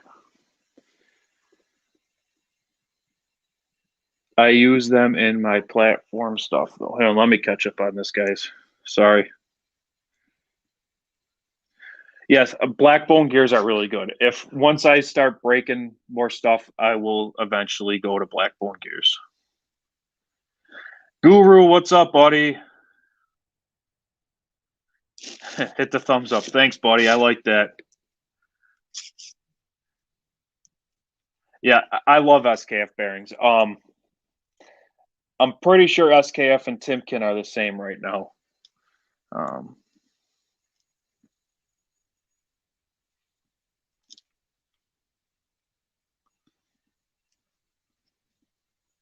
Steel race and ceramic ball bearings. Yep.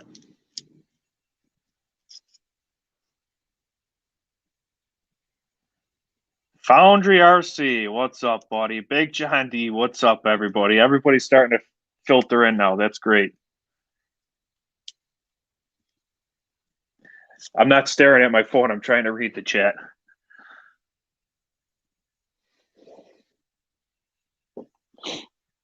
I'll probably keep at this for another 45 minutes. What I'm going to do now, let me see if I can...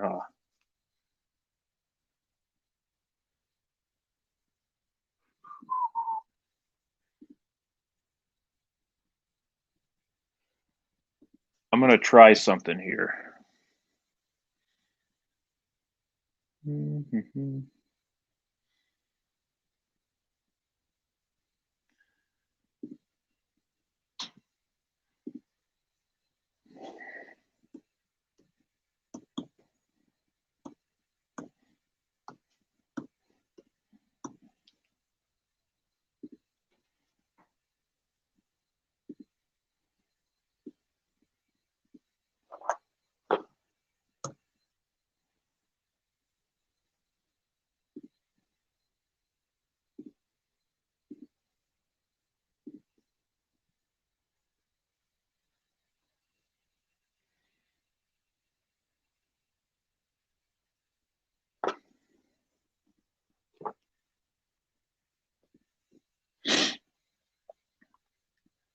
That's great.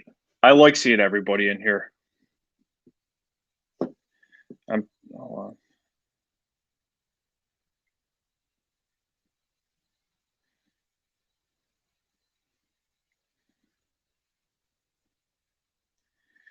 just trying something. I'm trying to see if I can do this.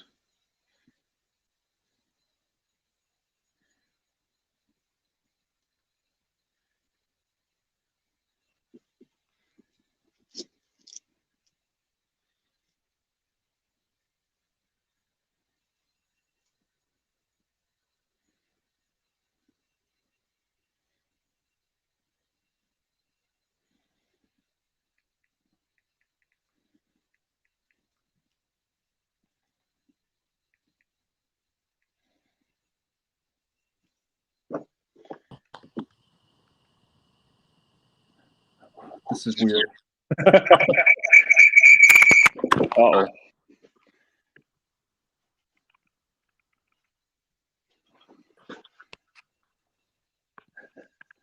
All right. I'm going to leave these here.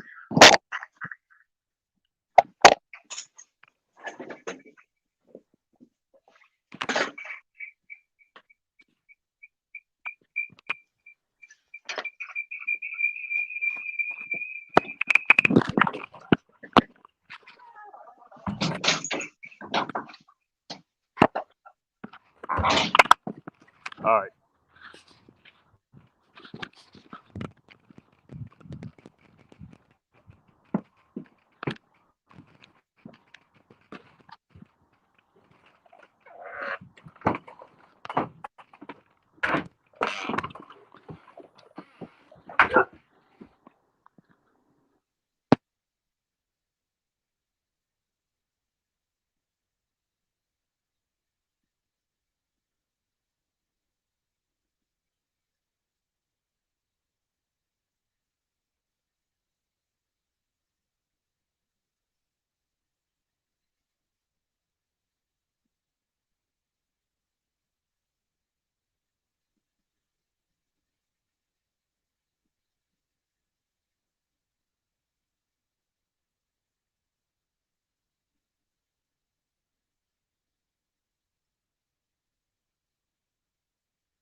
Sorry, guys. I'm going to.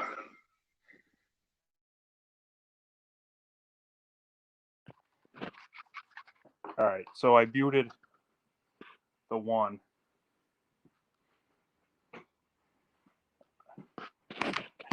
Throw it in the dishwasher. Yeah. Sorry for the reverb. My bad.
Yeah, it's all right.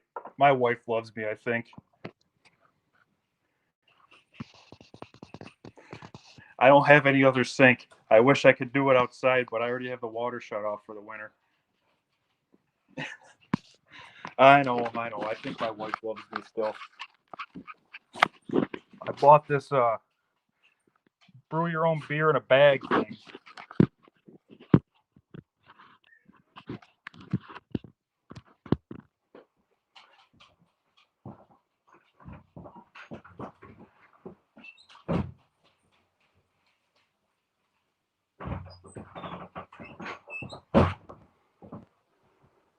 My wife would kill me. I don't have a slop sink, guys. I wish I did.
You wash the Baja while you shower.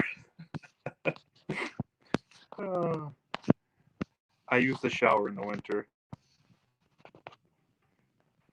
No, not a beard, a beer.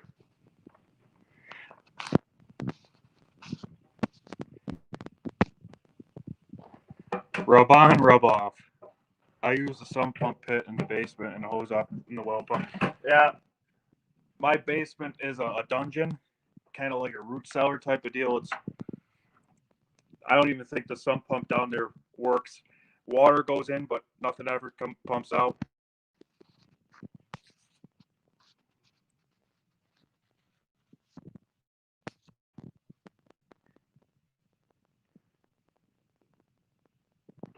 Starter box. That's one thing I won't do is fire these up in the house. That's where she draws the line.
Sorry, just catching up on the chat.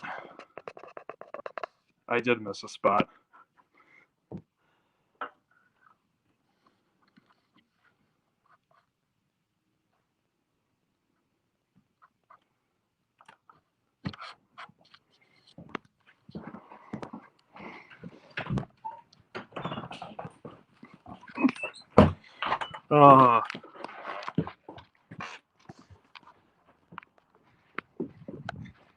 Alrighty. We'll go back down to one camera again.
How about now? I unmuted the mic.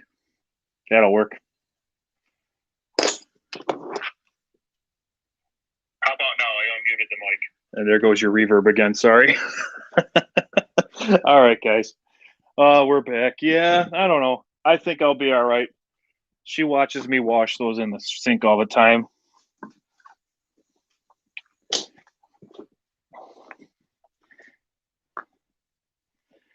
And like I said, I think she loves me. I don't know. Maybe. I love it.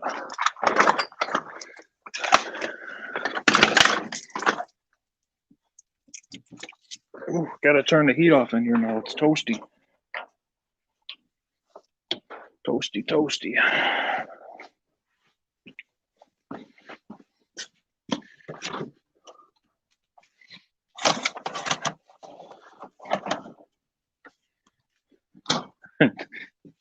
Foundry says beard in a bag. Yeah, it's a beard.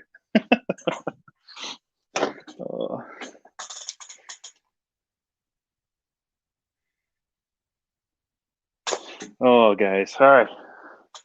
So we got the chassis cleaned.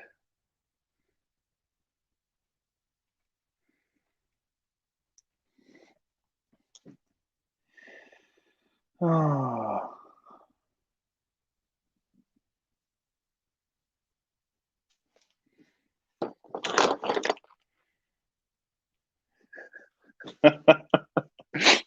Oh, that's great. No, it's something I got on Amazon. It's it comes in a tube. It was like $30. I don't know. I'll try it out.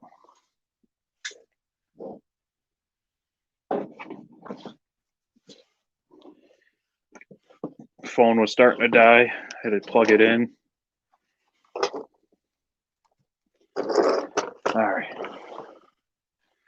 So I wanted to get this clean so I could put the red billet trans in there.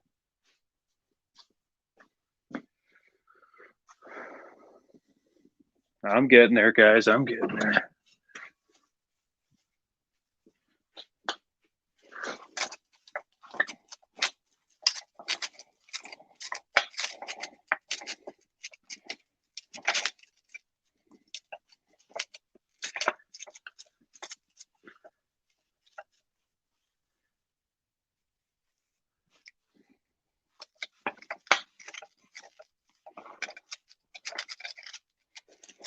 Yeah, that Dawn Power Wash stuff is amazing.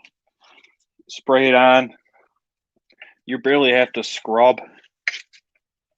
I love it.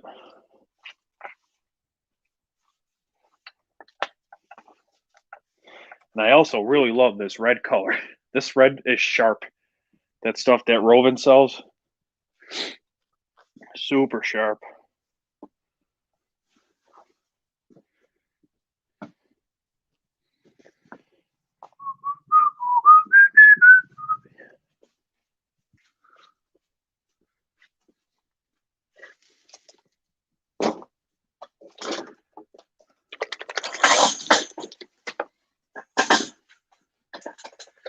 What's going on in the chassis next?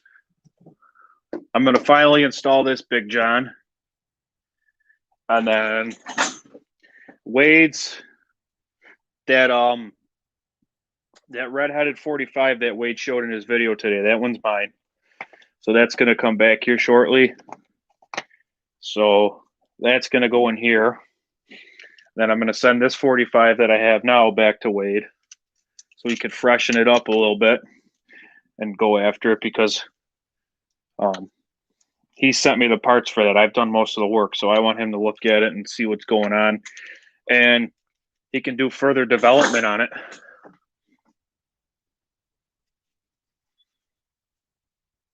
Yeah, but this is getting the redhead next.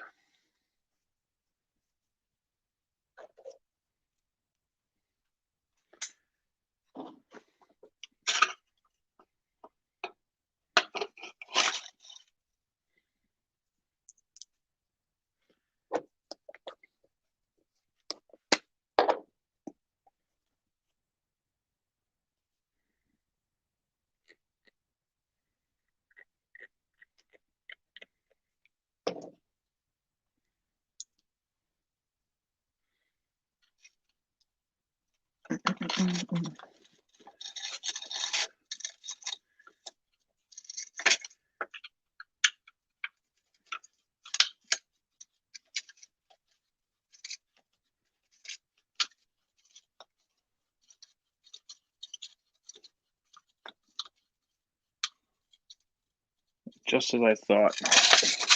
The stock screws are too long.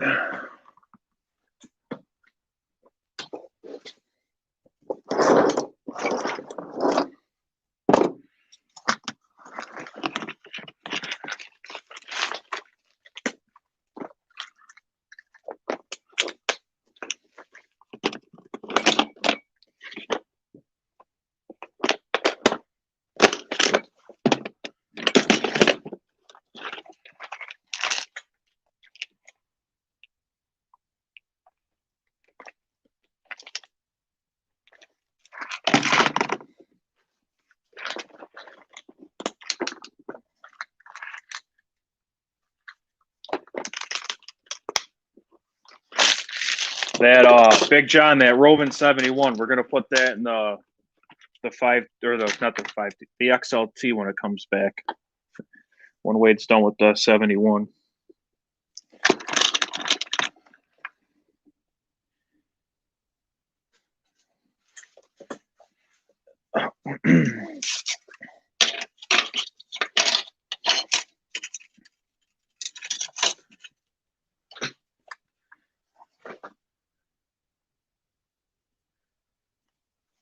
Dude, you're lucky that you're allowed to have that scope pod. I've been trying to sneak one out of him for a couple weeks now.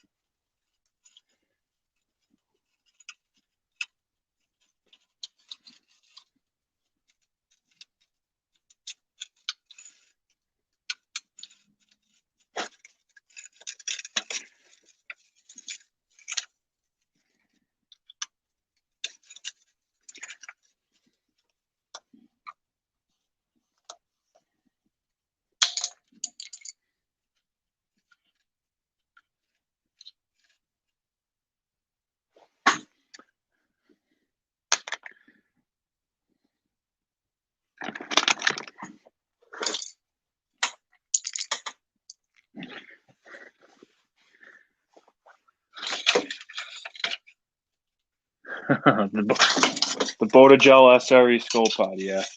And that's crazy too. That's like a piece of fifth scale history right there, man. That's cool stuff to have.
I was curious to see what gearing seems to be a keyword.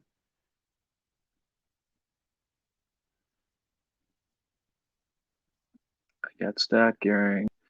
It's gonna be nice. Old school HPI, blue Baja, 5T, lots of old school goodness. Sweet, man. Yeah, I can't wait to see that when you're done.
Yeah, dude.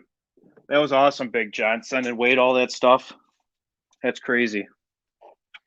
So, any of you guys who have put one of these in,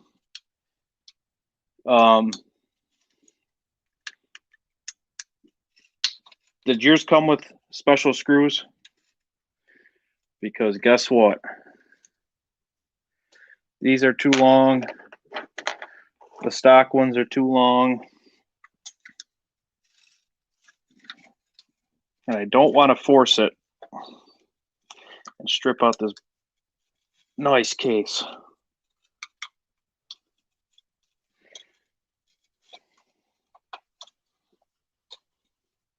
Because this thing was not cheap.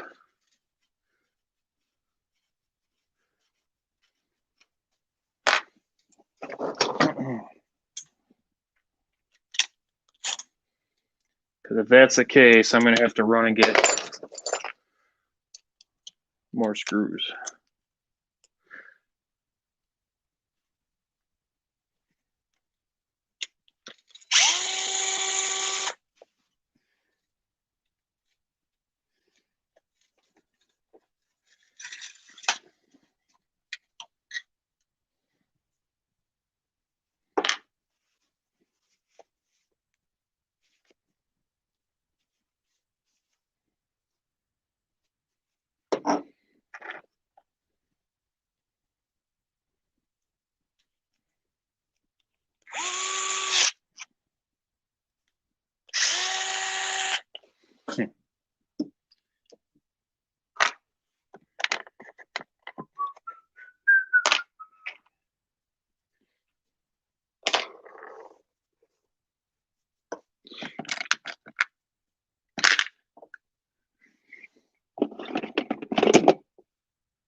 These should work. Oh yeah. Just have to find the right size. 5th scale till next spring. We're barely above 50. Guru, I like running in the cold. I feel like they make more power in the cold. The problem I'm having is it's so damn muddy that I'm tearing it up too much wherever I go. And I don't like tearing stuff up that's not mine. But yeah, I think that these things make crazy power in the cooler weather in the fall. My motorcycle does too. My motorcycle loves this time of year. Runs so much better.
Sorry if I'm quiet. This is kind of frustrating me.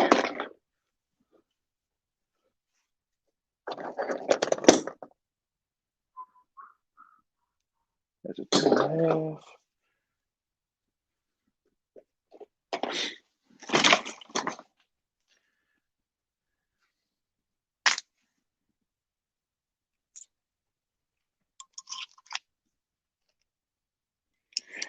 I feel like all those RC Max builds, every time I see somebody make one, it's just amazing. Those engines really are such works of art.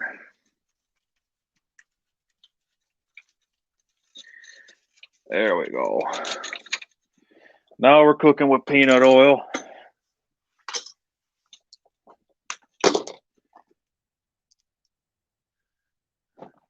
These small ones are the trick right here.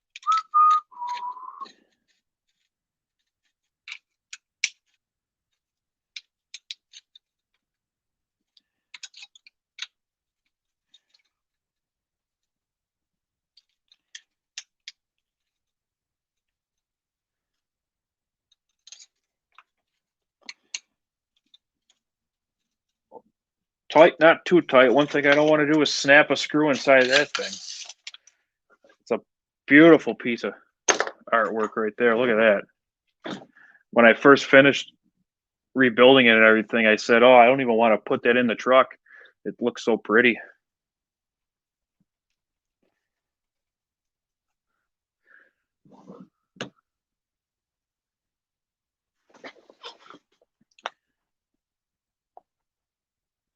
Yeah, Big John, I have the screw kit. That's what's in these that's what's in these trays right here is the screw kit. I ended up finding one that fits. Sorry if I wasn't talking about it. I was concentrating. It was frustrating me for a minute, and I got it now. This is here, I'll turn the camera real quick. I bought this from Harbor Freight, and then I put all the screws in it, and I got different 5th scale stuff labeled on it. So that's what I got here.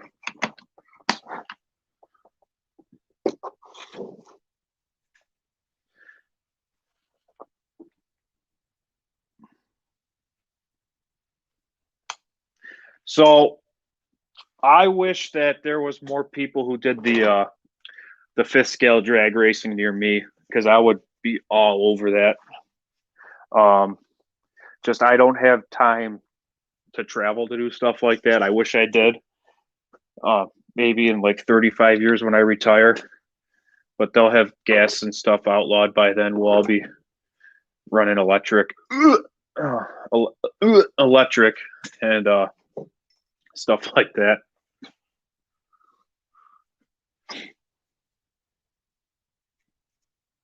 Gotta wash all that stuff, but yes, sir.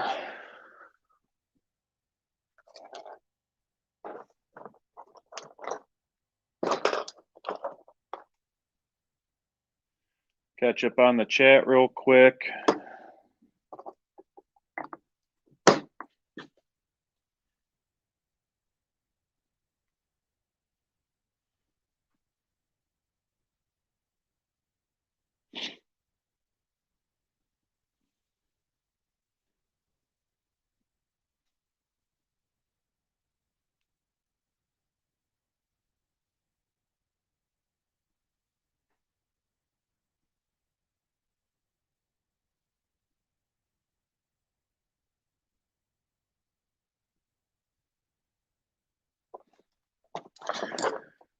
So I kind of have an idea, along with 5th scale ripper. What we're gonna do instead of dragsters is we're gonna build like a drag Baja type of deal, but do it more of like a pavement princess type deal, where we're gonna set it up where we race in a parking lot somewhere. Just me and 5th scale ripper for now. I think that would be pretty fun. Something crazy like a drag build, but where we could race it in a parking lot, nice and low, and real good stability on it, good for cornering, something like that.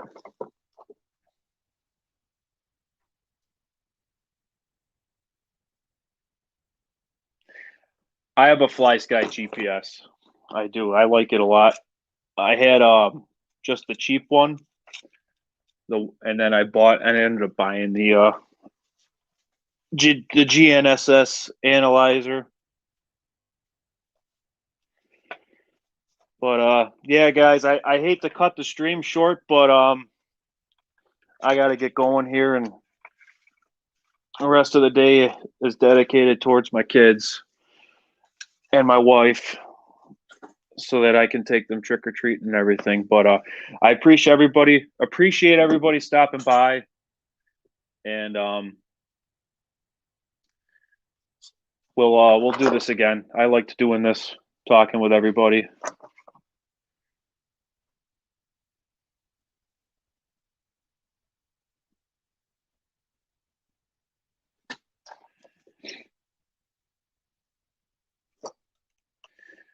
Thanks, Ryan. I appreciate it. Yeah. Thanks for stopping by, guys. I appreciate it. We'll do it again. Have a great day.